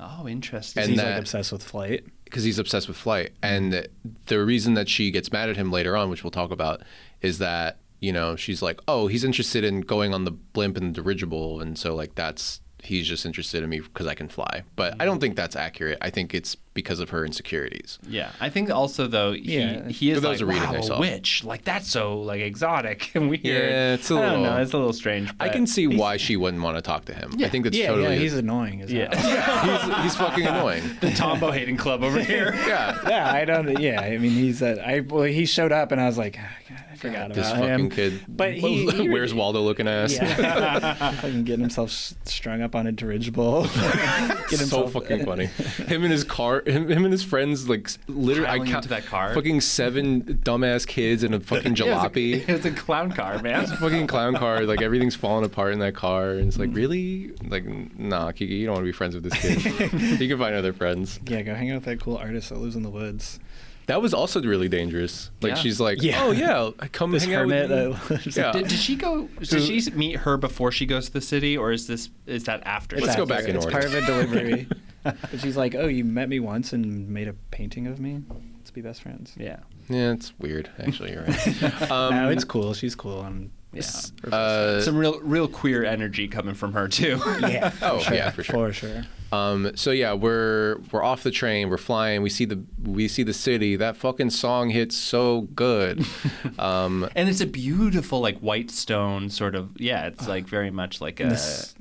Yeah, the sky is just always like the perfect shade of blue. Yeah, That's true. perfect Except blue. when it rains. Except when it rains. But so many of the shots too are like from, you know, the camera is like almost from below, like a close up from below of just like face against beautiful blue sky. Yeah, so good. And one thing about the art He's style obsessed with flying. He really is. Miyazaki. Yeah. That's true. Yeah. Just get a propeller plane. You're rich enough. Jeez. Anyway, so but the thing about this Maybe you should. this movie is that the art style is so amazing to watch because every single cell is hand drawn. So it is beautiful and smooth throughout the whole thing. No like CGI stuff, or at least very minimal if there is any. I can't imagine there was. There is but- one part that maybe not even. I'm trying to remember what it was. Something where there was motion that almost tracked as, you know, just looked different. Yeah. I can't remember what it was now. But the thing about it too is that the animation style isn't really like classic Japanese animation style from that era, because it almost feels like a moving painting. Like you can almost in certain scenes see like a brush stroke, and it's almost like something is. Yeah. It Especially feels, mostly in the like the background. You mean? Yeah.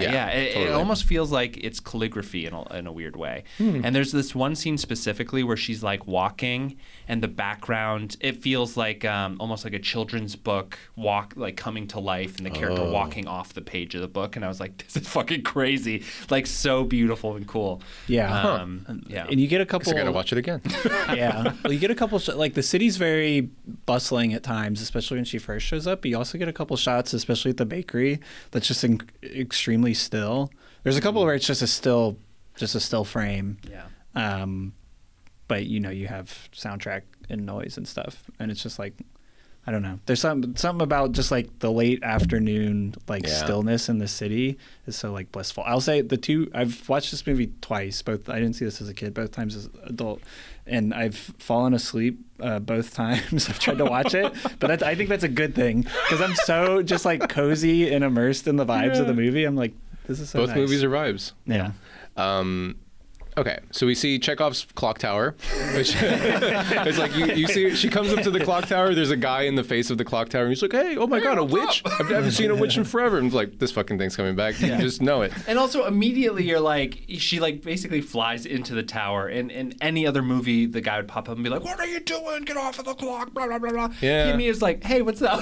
It's I just think- so nice from the get go. I think something that I love about how, I don't know if it's just this movie or all Studio Ghibli movies, but like everybody feels like a person and not like a stereotype of an old person, you know? Yeah. Especially like think about like Barsa the maid is such a great character. Yeah. I love her. That older woman's like maid that she has, and she's just like so funny. I'm gonna get to I it. love my shows. Yeah, she's like smiling when the dirigible starts to go down. Yeah, she's like, I love this. So excited about it. I love the drama. She's playing around on Kiki's broom as well, in the hallway, and she's like, yeah, she's like a child, right? Yeah. Like, in a way, I think that this movie really does explore childhood throughout, like how your relationship to your inner child throughout your life. Like you see a lot of the older characters have a better relationship with their inner child than some of the adults or even some of the kids. Like because you see like Kiki and some of the other children trying to push it away and trying to become an adult, and then you see all of these adults that are trying to regain that in some way, and I think that is a really interesting juxtaposition. So Kiki lands. She introduces herself to a bunch of people on the street. There's like so many people here. And that cop, that cop almost takes her down right away. Oh, right. She causes. character. She nearly causes like a car accident, like several car accidents flying through because she's so bad at flying. She lands. She talks to these people. How she lands is so. I love that scene where she just lands and she's just like holding her broom or whatever. It's very cute, and she's just like really like, oh hi, here I am. Hi everybody, and then everybody's like, okay, have a nice day. See you later. There's the one lady though that what did she say? Did she say, I'm happy you're here or something? She says something. It's not very nice at all. I think it's very like, it's sort of like brushing her off a little bit. I thought she says, I've read it as though she's like, I'm gonna be polite, I'm gonna at least say something polite before I go on my way. I don't know. Yeah, it was definitely like, but yeah, it definitely felt like it was like polite, but definitely not like, Excited. Like nice or or like I don't have time for whatever you're like, selling. Okay. But what the fuck you're doing? Get out of here, witch. A cop chases after her. He's like, "Who are your parents?" Fuck that cop. He's like, "Oh, where are your parents?" I'm gonna call. And then like the only villain of the movie, really. It sinks in that you're kind of like, she doesn't have any fucking family here. She's so far from home. Yeah. I think that this is probably the most stressful part of the movie because she really doesn't have anything to go off of. And then Tombo, who sees her from the crowd and her whole thing or whatever, he distracts the cop and then he chases after her. And then like, he's just like, oh, you're a witch. Like, oh, that's so cool and blah, blah, blah. And like, and she's like, why are you just talking to me? Like, we haven't even been introduced. Like, what? Like, why are you like, just like, whatever? I don't think she even thanks him for getting maybe she does or doesn't. I feel like she's like, okay, thanks. Get away from me. Yeah, exactly. Which is like totally within her rights. And he's just like, oh, but I want to talk to you more and learn about you being flying. And I don't know, Patrick, you can go off on how much you hate Tombo. No, I don't hate Tombo. He's annoying. He's redeeming by the end. Yeah. I just remember when he popped up, I was like, yeah.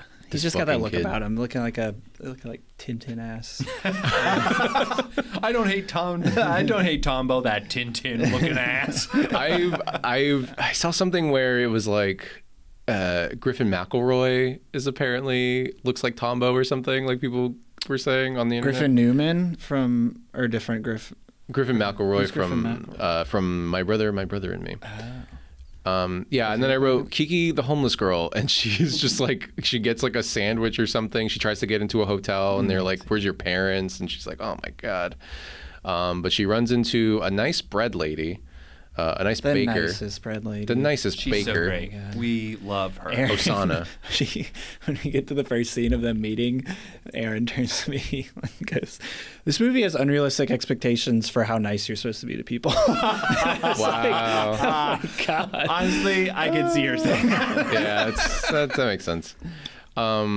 And then this like lady with a baby forgets her pacifier or something like that, and so Kiki offers to just go deliver it. Yeah, deliver it to the woman. She does that. She comes back, and then the woman had written a note, and it said something like, "I like your new delivery girl."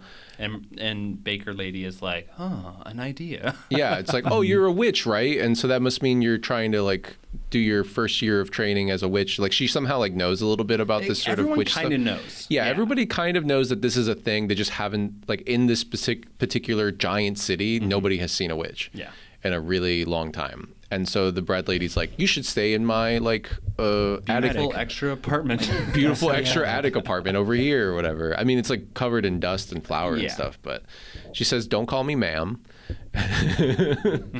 Phil Hartman says it's quaint. And then in the subtitles, it's coffee that she offers her, but in the dub, it is hot chocolate.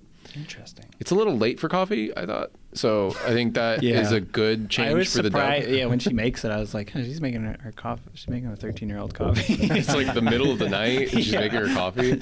Wired. To be fair, hot chocolate is also caffeinated, so Oh shit! Okay, fuck, I didn't know that. very little bit in chocolate. Kiki goes shopping. She comes home. There's a bunch of those nerd boys in there, the jalopy that we mentioned before. Yep. There's a woman who comes by and is like, hey, I have your first delivery or whatever. So Kiki decides, like, I'm going to start a delivery service. Yeah. Because I can fly or whatever. And she operates out of the bakery. Yes. So it's like the bakery plus Kiki's delivery service. Correct, yeah. She gets her little sign. That's later on when she Yeah. comes back, I think. But that is the best part. Oh, I think actually there's a scene where she's trying to go to the bathroom. She goes downstairs to go outside to go to I think there's like an outhouse or something. Yeah, it's like right in the morning, I think. Yeah, and she's like really nervous to see the husband guy, the himbo husband, and so she's like kind of hiding around or whatever. And I think maybe he like sees her or something, and or whatever. But like you learn later that he's got like a heart of gold, and he's like he looks so intimidating though. He's just like huge. He's at least built 3 like a times triangle. bigger. Yeah. All that rolling dough. And also he makes the sign, right? Yeah. Yes, he makes us. I think is it made out of bread? That's what I kind of figured. I thought it was like wood that he cut, but I guess it would make sense. It's kind of braided. Yeah, it's like a braided bread wreath. Yeah. But yeah, he makes her the sign, and she sees it, and she like hugs him and stuff. It's really cute. He blushes. Really heartwarming. Oh, love that guy. Love it. And then this woman comes with a delivery. It's a little bird cage that has a little cat toy inside, and Gigi looks into it and says, "But that's me," which I fucking love. It's such a hilarious line. Tombo comes by stalking her or whatever. I forget what happens there, but he just comes by. He just pops in every now and then, just be like, whatever. She flies up really high to stay away from that fucking cop. And that gets her into trouble because she sees some geese, and then Gigi, the cat, can talk to geese, apparently. He can understand geese. And they warn her that, okay, so this is another difference between the dub and sub. So he warns her that the geese are warning her that there's going to be a big updraft or something. And then that happens. It blows them away. The package gets dropped, which is horrifying. Yes. It falls into the woods. And Her first package. her first fucking delivery. And then Gigi says, in the English dub, he says, oh, no, he says them both. He says, the geese warned you. And in the English dub, Kiki says, oh, be quiet. And in the subtitles, she says, you're right. Interesting. Very different. Very good. I love the shot of the geese getting blasted by the wind. It's so cool. It's so cool because they just get like, and like you get Absolutely blasted. and it really like you're like, damn, that would be scary to be flying on a broom and all of a sudden this massive updraft just completely takes you out. Like they make flying on that broom look so fucking dangerous. It's the so whole movie. rickety the whole time. The whole time, even when she's flying up in the air like really high and it's like kind of stable, it's like, what the fuck, are you gonna fall? Like, what's going on? Yeah. She like does those crazy drops sometimes. She'll just like be up in the air and she'll be like, okay, let's drop all the way down, and she's like plummeting, like holy shit. Anyway, Kiki searches for the toy. Doesn't she deliver Gigi as the toy? So She decides to deliver Gigi first. Yes. And says, I'll go back for the toy and so swap you out. the crows kind of come at her because she lands near their nest. Yeah. They come at her, they're fighting or whatever.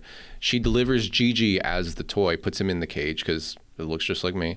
It's me. The little boy, I think his name's Keko, something like that, played by... Oh, is this something important? It's played, the English dub is played by somebody, and I was like, oh, that guy. Oh, it's Pamela Adlon, who plays Bobby Hill. Oh my way. God. Yeah, King of the Hill, yeah. That's See, my I purse. told you it was good. I told you it was good. That's amazing. That's my purse. Great pull. That's my purse. that's my toy. That's my little cat. That's so funny. I love that. They live in that rich ass family in the mansion with the dog. Yeah, with the dog who And turns also- out to be nice. I feel like that kind of Everybody fits the turns theme out to of be the nice movie. is the story of the whole movie. Everyone just turns out to be nice, except that cop Except that fucking cop and that girl. and that girl too. She's a bully. Yeah.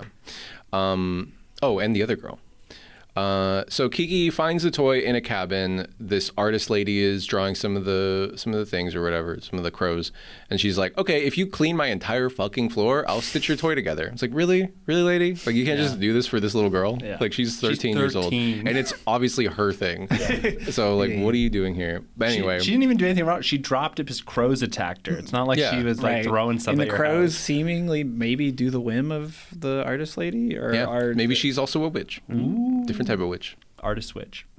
Art witch. I The do feel dog- like well, I guess we can get back to that later when she reunites with her. I feel like that. I'm like, is this a movie about growing up, or is it specifically a movie about like coming of age as an artist?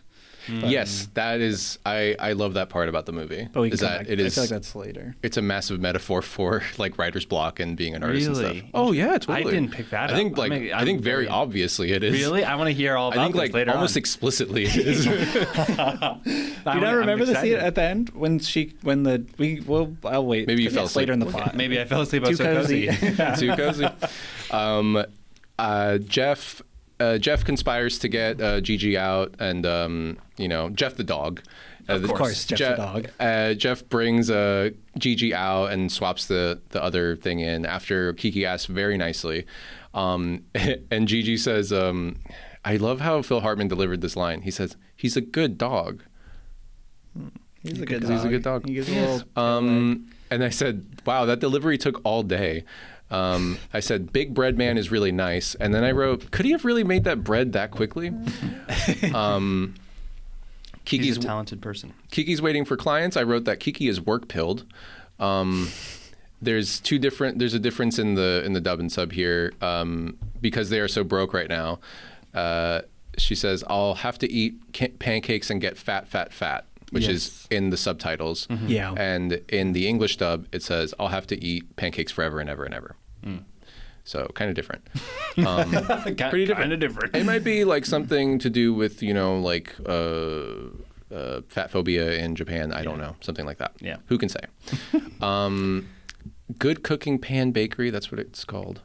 That's what the bread store is called. Yeah. It's like written weird. Did we miss? Wait, what what language is it in? It's like a fake Yeah, Scandinavian language or Okay. something like that. Okay. I think it's like Gutio Panka. It's just kind of phonetic. When does she meet the old ladies? She's about to meet them. That's the next delivery. Because That's the for next some delivery. for some reason I thought that was the first, but it was the rich boy who's a total Yes. prick.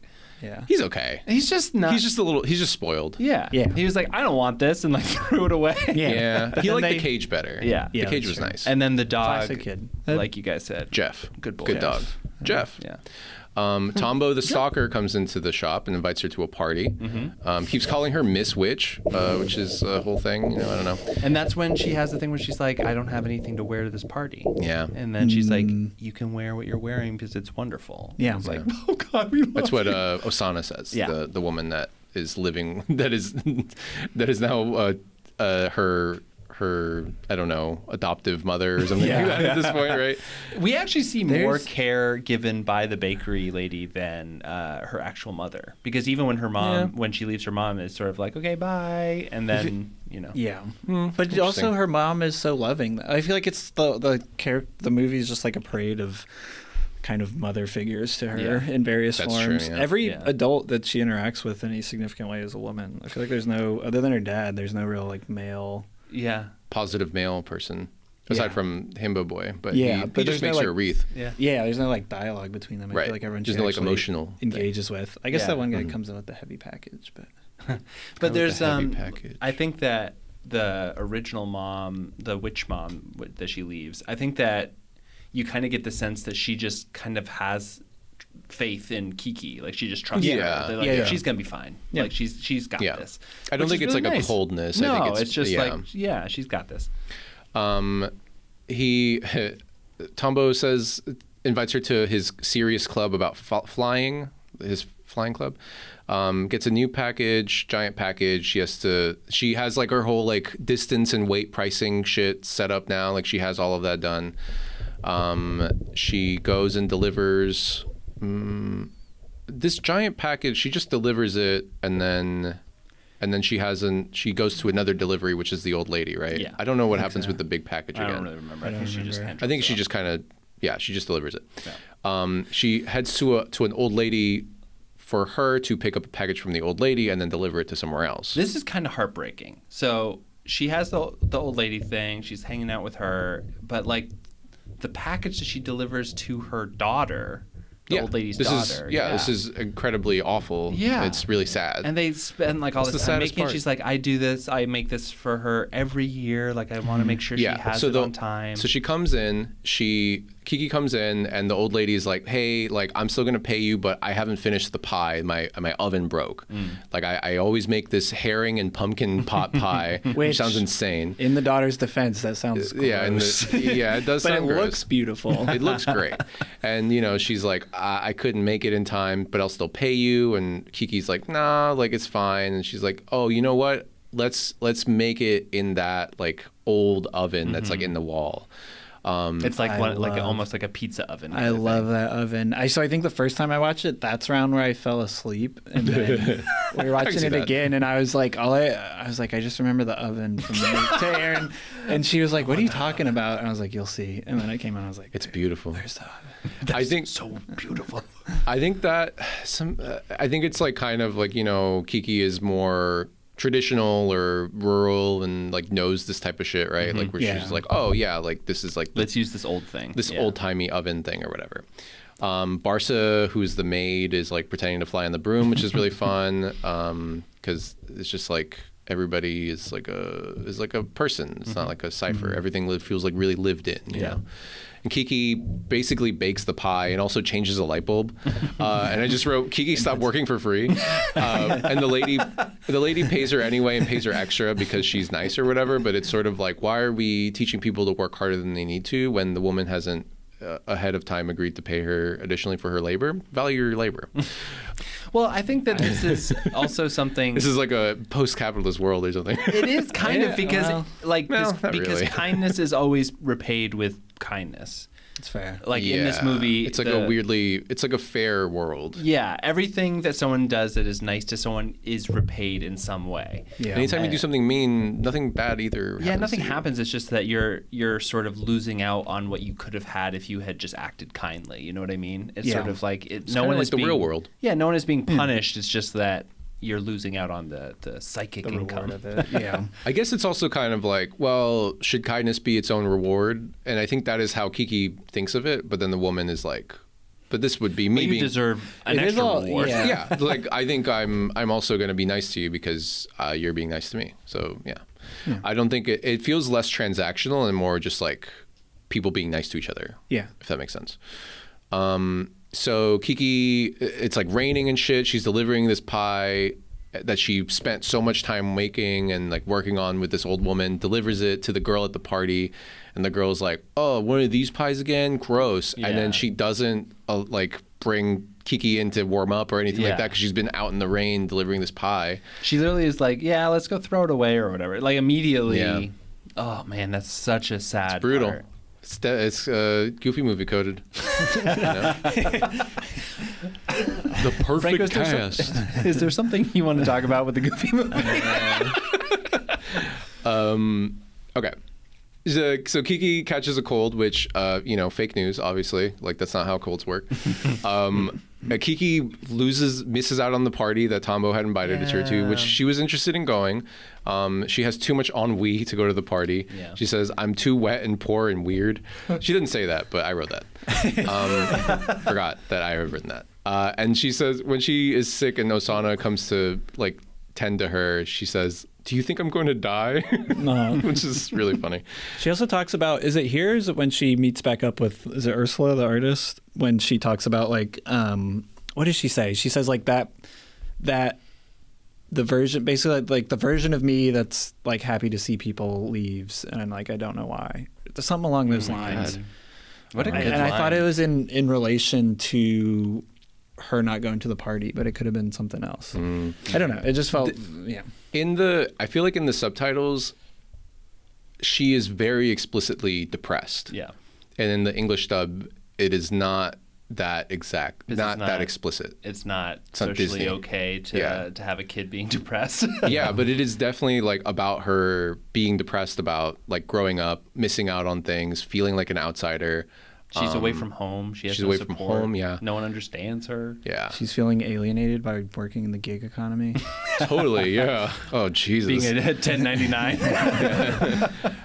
So Gigi starts macking on the cat next door. I love a good sexy girl cat. Yeah. I kind of wrote, I just wrote like girl cat is girl. But this is a big moment because from that point on, Gigi does not talk to Kiki. I think we'll get there a little later. Yeah, well, there's like a short moment right after she comes back and doesn't go to the party. Gigi the next morning is meowing, but then he does talk again after meeting the girl. There's like one more scene where he talks, and then the scene happens where it stops. Osana plays matchmaker by setting up. You know, he says like, "Oh, deliver this package to Tombo." So Kiki does this. I think she does it on foot. Yeah. Because it's nearby, and so you kind of take in a bunch of shots of like how beautiful the town is, and she also just comments like, "Wow, this place is awesome. You can see the ocean. I love it here." And it's like, "Yeah, I love it here too, Kiki." Yeah. And then like she goes to Tombo, who's played by Matthew Lawrence, in the English dub, which is also fun. And yeah, he's like, "Oh, come look at my flying machine." Oh, and she apologizes for missing the party, and he's like, "I'm sorry you got sick," etc. So they kind of like make up a little bit. It's like a little tenuous sort of connection. A truce. Yeah. I think they get on the bike, and it's like so fucking dangerous. It's got the bike has a propeller on the front because they're going to turn it into a flying machine, but it's not ready to be a flying machine yet. So they're riding around, they're like going down like the highway and shit, and then they almost hit something, and then they go flying off of a cliff. Yeah. And then you can kind of tell that Kiki like puts a little magic into it to like make the landing less So they don't fucking die. deadly, like the most deadly looking landing. And Tombo is like, "Hell yeah, it broke, but like that was a start." Yeah, cool. I wrote here, I don't think she says this, but it's basically like flying used to be fun until I started doing it for a living. Yeah, Basically, dude. yeah. Okay, so she now I'm hearing the art stuff. That. Yeah, she basically says that. Yeah. And she tells Tombo that you're such a nice person. When I first met you, I thought you were a clown, which is awesome. I think that might be the sub. I'm not sure, but it was a very silly. Actually, no, I think it is the dub. Yeah. And then Tombo's dumbass friend. Oh, the reason they go down is to go see the dirigible, which is beached at Chekhov's dirigible, which is beached at the beach. And then his friends come by, Tombo's friends come by in their fucking jalopy, and that girl that she delivered the pie to is also there. And so Kiki has class anxiety. I think that's when she says the line that I was thinking of too. What was the line? The thing about like that part of me that wants to be whatever outgoing, social, like happy, like leaves. I think it's maybe after that, but yeah. And then she says, I start feeling like such an outsider. She says as well. So I think that is what you're talking about. Man. Yeah, but I feel that. I think something's wrong with me. I make friends, and suddenly I can't bear to be with any of them. That other me, the cheerful one, the honest one, went away somewhere. Oh God. Yeah. I think the reason that I really liked this movie as a kid maybe is that like I really related to Kiki. Yeah, man, I'm hearing a lot of myself. I think this is the difference, sub-dub difference, because I found 2 screenshots with the same images but different text. And in the one it says outsider, but I think in the Japanese sub it's the thing about that what did I say? The cheerful. Yeah. The cheerful one, the honest one, went away somewhere. I feel like the Japanese really have a handle on like expressing in words the feeling of like melancholy and like depression. Like I feel like that every single movie directed by a Japanese person that I've seen, they nail it. It's like, wow, that is I've never been able to put that in words before, but that is how I felt. I think there's a real benefit to, maybe it's the subtitle part, but it's like there's like this the way to describe that type of thing, to use as few words as possible, to use like sparse language, I think is like makes the language like as stark as the emotion. Yeah. So like, starting to feel like an outsider is very different from like that happy one that, leaves. goes away. Yeah. You know, like it's so like, oh, just goes away, like it goes somewhere else. It's versus like, I feel like an outsider label. Yeah. That's very American. It's like, I feel put like in a this and I'm box. this, blah, blah, blah, blah, blah. It's kind of like in Lady Bird when Beanie Feldstein's character says, I think that some people just aren't made to be happy. Yeah, yeah. And like that's I think as close as like an American has gotten to it in my opinion. I've definitely seen it like in English prose before, Yeah. where it's like very like that sort of poignant style where Yeah. you're just like, oh, I'm felt with like you've said something that doesn't mean what you meant, Yeah. like what you actually Yeah. said. Like I don't know, but you get that a lot. I think maybe just because it's subtitled. you Yeah. know? It's kind of, and also it's like you're absorbing auditorily the tone and the intonation, but you're also reading it and you're getting the punctuation and everything that you get from the written word as well. So I think that maybe that's also why it kind of hits a little better. Yeah. So Kiki gets back home. She plumps on the bed. That's a great GIF. I don't know if you've ever seen that GIF, but Yeah. she just plumps on that bed. It looks so comfy. I just does. want to live in a anime world sometimes because everything just seems so good. Gigi is no longer able to talk to her. 25 minutes left. She starts losing these powers. She breaks her broom. She can't fly anymore.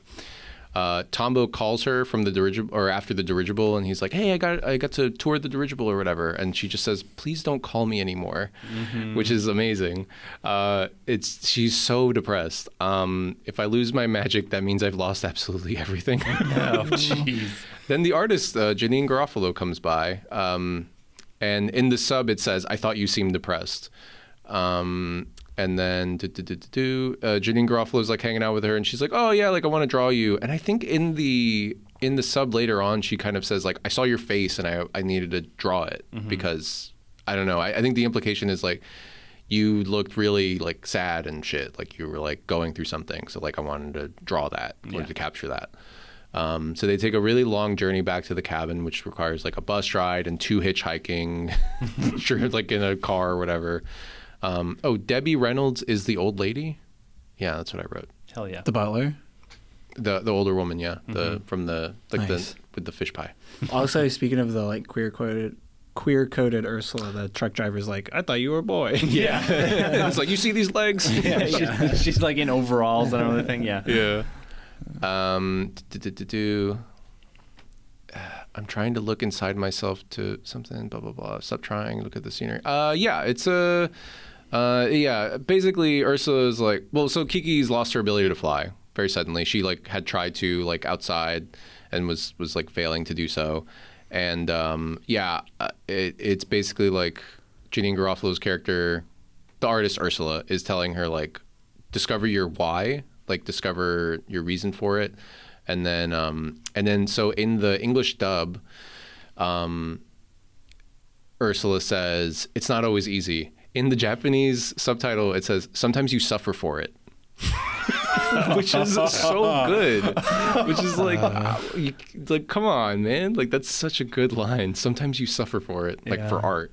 And she also talks about, she's like, "I knew when I was your age that I wanted to be a painter." Yeah. I feel like that's when it was really like bonk on the head. Like, this is about art. This is written by an artist. Yeah. And then here's another difference is do you think so you think I'll fly again? Yes. That's from the English dub. That's Ursula says yes. But in the Japanese dub, in the Japanese subtitles, it just says, Kiki just says, "Can I visit you once in a while?" And then Ursula says, "Sure, anytime over the summer, as long as I can go visit you too." Just like really like, okay, yeah, let's hang out. It's interesting. I guess Americans are much more like they need hope. They need that like explicit it's like guarantee. it's more explicit in the text that like, you know, this is about that this thing. Yeah, like that she Yeah. wants to be able to fly again. She wants to like whatever. But in the Japanese, it just seems like it's like can we still be friends? Like can we still like be close? Yeah, you know what I'm also kind of picking up though is that everyone in Kiki's is defined by their interest or profession. Yeah. Like they are the baker, you know, or Barca's really into disasters. Yeah, it's like everyone has like an obsession throughout the entire movie. Yeah. And it kind of defines them. Like Tombo's is flying. You know, it's sort of everyone has their thing that they're like obsessed with. And I feel like that is also very Japanese. And especially when it comes to like, you know, Jiro Dreams of Sushi says this really well, where he's like, I've been doing this forever. And it has become my entire identity is this thing that I am obsessed with. You know what I mean? So wild. I think it is very, very culturally different than America, where people try on different things throughout their life. Whereas in Japan, I feel like you kind of like what you're saying with Ursula, where she was like, I knew I wanted to be a painter since I was 12, and I am going to do this forever. Yeah. If only it were so simple. You suffer for it. Sometimes you suffer for it. It is true. So she comes back to town, to the bakery. Yes. And she has another delivery. So she goes to the older woman's house again for another delivery. Love her. And oh my God, this almost made me cry. But it is the delivery was for Kiki, and it was a cake that she made her that has her little logo on it. And I was like, okay, come on. And then and she's like, and the lady's like, oh, like I might want to know your birthday to give you like a present or whatever. And then Kiki was like, I want to know your birthday too, so I can give you a present and stuff like that. So it's pretty cute. Love it. And then the dirigible on the TV. Kiki is working her way into that older woman's will. Oh my God. Wow. Classic. So Barca gets really excited about the dirigible because it starts crashing on the TV. Like you can see it on the TV. The dirigible's up there. And she's like super excited about it. The subtitles at some point say "Oh, the humanity," which does not come through in the dub, which is like, wow, what a missed opportunity. Come on, guys. So good. And Barca's like super excited about watching this horrible disaster. It starts flying off, and then like there's like some rope attached, and I'm like, why doesn't everybody just fucking let go? And people are like trying to hold down the dirigible, but it's flying off. And then the only person that's left is Tombo, that's on top, who's sitting like below him is like a police car that is tied to the rope as well. More like Tom. Uh-oh. Yeah. Exactly. Wow. How long were you sitting on that one? Woo! Got him. Dirigible starts flying off. They're on their, you know, and Tombo is holding on to this rope for dear life, and Kiki's like, I gotta save him, and she starts running around, and she's like, you know, at this point she hasn't been able to fly again. She goes up to this man that has like a little, this guy's like definitely like, his name's Scruffy for sure. He's got like a broom. Oh, yeah. He's got like a broom mustache. Yeah. And he's got a broom, and she's like, can I borrow your broom, please? And in the subtitles, in the Japanese subtitles, the guy just says, sure. In the English dub, the guy says, I'm not going to give you my broom. And she just takes the broom, which is my favorite change. So that's my favorite change. Because it's just so like American. It's just like, actually, yeah, Kiki doesn't give a fuck. She's going to take the broom. The dirigible crashes into the clock tower, and it comes down. And I think at some point that's when somebody says like, don't worry, helium's not explosive. So it's like no Hindenburg shit or whatever. And then the dirigible like its tail end then falls down and hits another building. Yeah. And then the guys there's still people in the dirigible that are hanging down. I'm like, this is terrifying. And Tombo is hanging on for dear life. Kiki is trying to get a hold of this broom, who she grabs it, and it's like flying her around everywhere, and she's like, no, behave, like get this fucking broom to work or whatever. She comes up to Tombo hanging onto the rope for dear life, and she grabs for him, and then the dude fucking falls, like Tombo starts falling, and then she catches him in midair. It's a great scene. Yeah. But it's so terrifying. And then finally the firefighters show up with the fucking trampoline or whatever, and it's like, really guys, like fucking drag your feet. Did you find... There was so much debris. Yeah. There was like full on statues that fell off of the clock tower and shit. This was destruction. This was their 9/11. Yeah. Totally. And then somebody like one of the reporters or something says like, the crew will be fine. Like the crew of the dirigible, like, they'll be fine. We'll get them down or whatever. And it's like, what? Everyone is going to be okay. Like, wink. Don't worry about it or whatever. Like, what? Did you find that this movie ended pretty abruptly? Yes. I was like, what? It just basically was like freeze frame. Well, there's like a letter and stuff at the end or whatever. You get that kind of calms down. Yeah. Little blog post. XOXO. I love it. Gossip cat. The whole end sequence, I love. Just the stakes get ratcheted up to extreme high. Yeah. But it's like a thrilling sequence. I love when she gets the broom and it goes, everything's completely silent and everyone's watching her. And then the once her magic is flowing through, the bristles in the back go like and puff out. And then even the sequence, of her trying to reach out to Tombo, like that feels like it goes on for like a minute. And like, it does go on for a long time. She's trying really hard. Yeah. The scene where she catches him, like I replayed it because it's like it happens really quickly, but it's such a great. It's like so well drawn where like I feel like she's kind of hanging off of the broom as well. Yeah, she like reaches down. It just looks so good. I don't know, like the way that it was animated is just like really, it's like really dramatic, very sudden, and then like the image of it is really cool. In my brain, I kind of remember it like it almost like is like captured and then you see it on a newspaper. Is that correct? I don't remember. And so you see sort of like the sketch of that moment as well.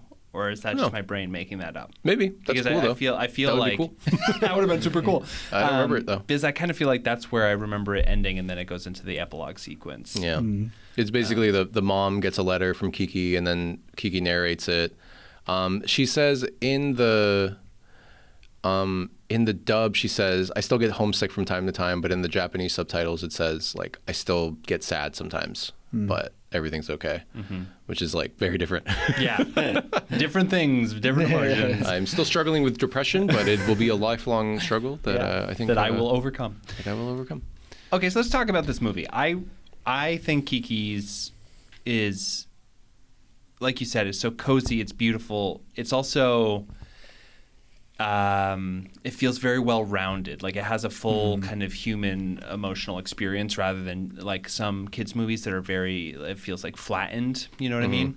And it almost doesn't feel like a kids movie or like at all to me sometimes because I'm like watching it. I'm like, this is beautiful, but this feels very much like an artist being like, look at my art. And you know what I mean? Like if I watched this as a kid, because I watched Spirited Away when I was a kid, and I was just terrified. And that was really all I got out of. And I did not watch another Studio Ghibli until Kiki's because of that. Whoa. You know? So, but then I watched Kiki's, and I'm like, wait, is this what Studio Ghibli movies are like? Because I will watch every single fucking one. Do not watch Grave of Fireflies. Uh-oh. Okay. Why? It's the saddest thing I've ever seen in my entire life. Yeah, I haven't seen that one. That one's not. That's what's his name? Not Miyazaki. Is that not Miyazaki? It's Studio Ghibli, but it's the other guy. Oh, okay. What is his name? It's another Studio Ghibli movie. Takahata. It is the saddest movie. I think it's probably the saddest movie I've ever seen. Okay. And I've seen Life is Beautiful. I'll give it a pass then. You could watch it though. I think it's worth watching. Okay. Sometimes it's nice to revel watch Kiki's right after. I would say that's a curious thing though. Of like, I mean, I feel like that's a lot of. Well, yeah, like Miyazaki movies. Well, they feel like they're made. You can tell they're made by an adult, and they're not like pandering to kids. I do still feel like it's a kids movie though, because you have like plenty of elements that I think will work for kids. But I have gotten in an argument with a friend about, like the relative rankings of Miyazaki movies, and he insists that. Totoro is like just pandering to kids and is not worthy. Isn't that all about death? That's what I talked about. It's like about losing your sick mother. Yeah, like and it's also like the bus that they're waiting for is death, and like the person who's waiting with him. Yeah, but is that like some like the like cat bus the 7 deadly sins are in SpongeBob or whatever? Like SpongeBob is lust and shit like that. Is that what it is? Or lust? Yeah. Okay. You guys cool. know about that one? No, Gluttony is Patrick. Oh. I do think that both are like worthy objects that you can appreciate as an adult and as a child. I thought Totoro. I watched Totoro and I liked it for what it was, but I didn't get a lot out of it because there's not really a plot or anything like that. I came away from these rewatches really differently. With the VVitch, I was like, oh, I like this better now. I think I appreciated it more because I think when I first watched it, I was kind of like, yeah, it was okay. But now I appreciate it more. And with Kiki's, when I rewatched it a year ago, I was like, this had more of a plot than I remember. And then when I watched it this time, I was like, this has less of a plot than I remember. Yeah. Interesting. Yeah. Yeah, I feel like for me, the thing is like when I watch a Pixar movie, like Cars, Ka-chow, or something like that. It's like it's what Queen says. Anyway, Ka-chow.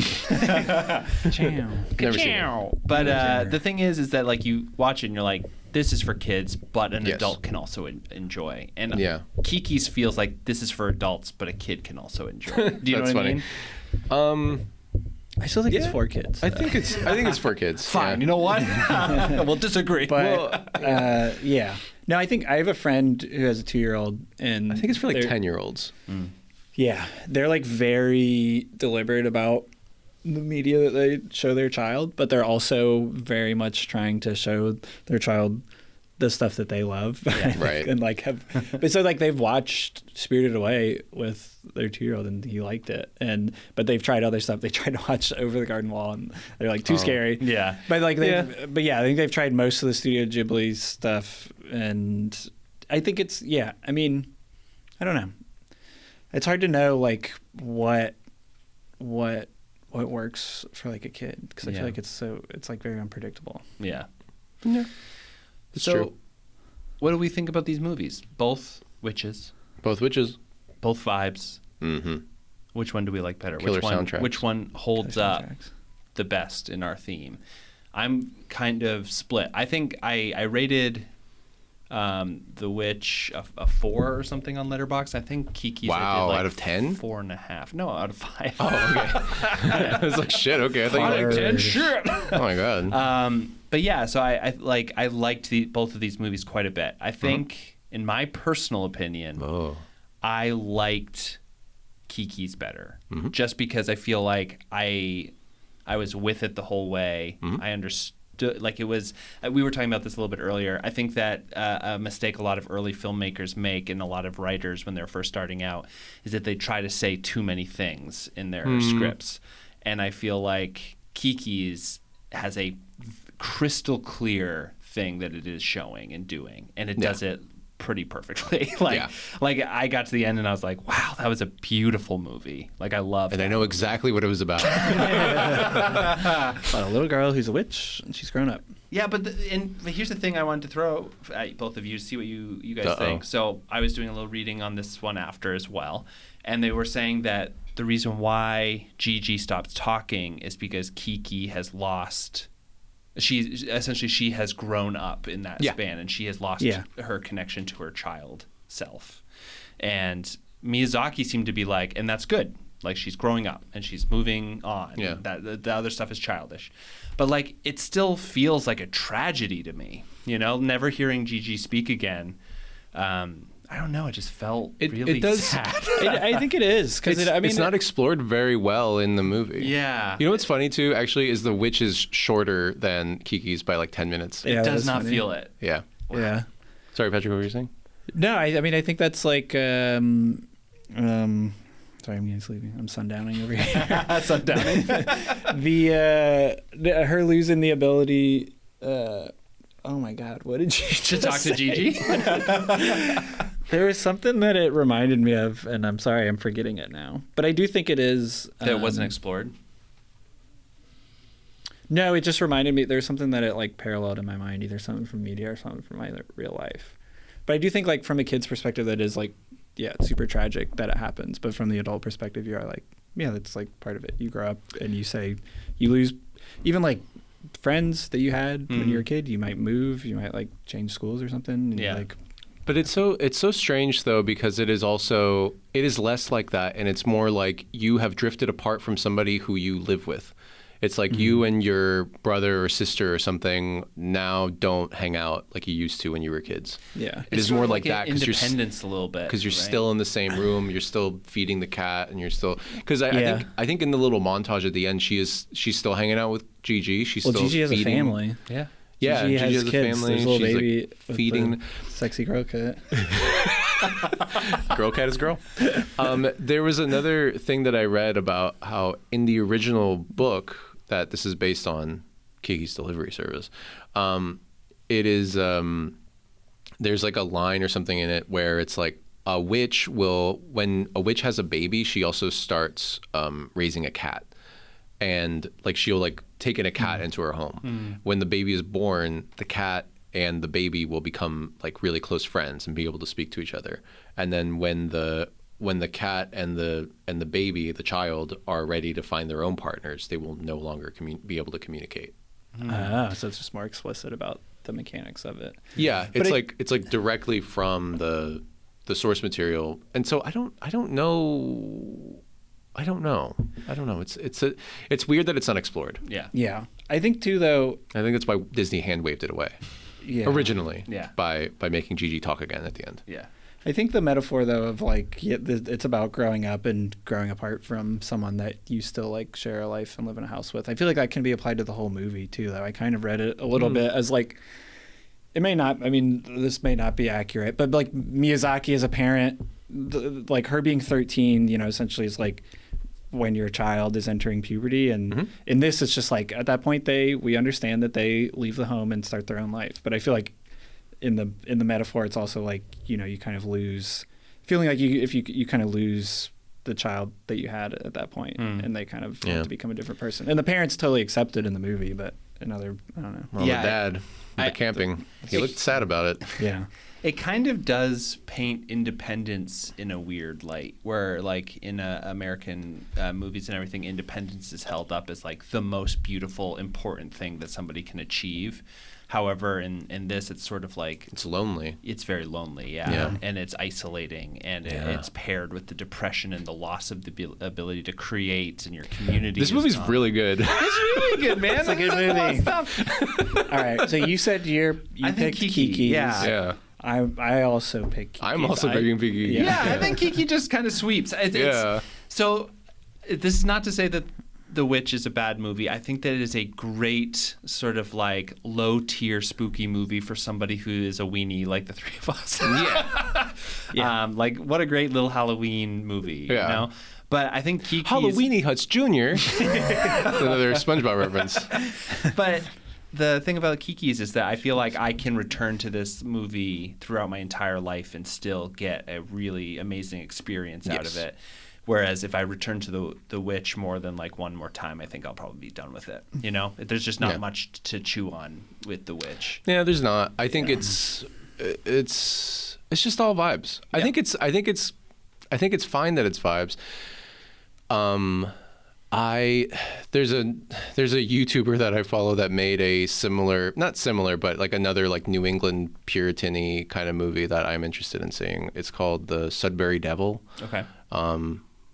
But I feel like I'm interested in watching that movie. I really love the vibe of like Puritan New England, puritanical witch stuff. Like I think that's obviously I moved to Salem, but like I think it's like a really fun, like I don't know, it's so creepy and like the devil's real and he's in the woods and he's coming after you and he's gonna get you. Like it's like there's so much to be explored, and I think The Witch just like explores like a really small subsection of that. And I think the way that everything plays out feels like it's kind of undeserved. Like it doesn't feel like everything follows from the actions that the characters are doing. And I think that is that's a big lacking for me in how the story is structured, because it just feels a little random. Like it just feels like, which is also kind of fine, but it doesn't tell you that kind of explicitly. I think that what it's missing is like this feeling of empowerment of its main character. Like even at the end when a lot of people, like, there's a feminist reading of the movie that's sort of like she's able to throw off the patriarchal society, and she comes into her womanhood and comes into her power by signing a man's book. But that's what the thing is, that she's dragged there by force, and she has no other option, and it's sort of like it just feels bad. No, like at the end, I wasn't like, good for her, go, you get it, girl. This just felt kind of like, oof. What a horrible thing to happen to this family. Wow, what a tragic end for this family. Yeah. But a fun end for Kiki. Yeah. And I now your cat's just a cat. I mean, it's not the worst thing in the world. Like mechanically, it feels. And she still has the cat. She still has the cat. Yeah. Cat's a cat. Cat's a cat. Cat. Well, the cat.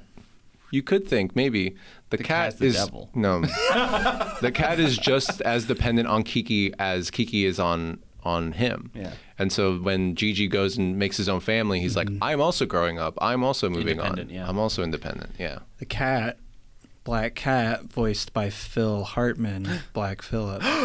Gigi is the devil. Holy good. shit. And on that note, I think we're going to close it out.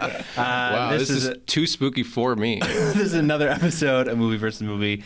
Franco, thank you so much for coming on. We'll have you back sometime. You're also going to be on for the Culture Boys later this month. Oh, God. Sorry, that freaked me out because we recorded that before this. Don't break the illusion. You're ruining the kayfabe. Shit. So we'll see you all later this month, and you'll find out what we're going to do in the cold month of November. Okay, bye, everyone. Bye. Bye.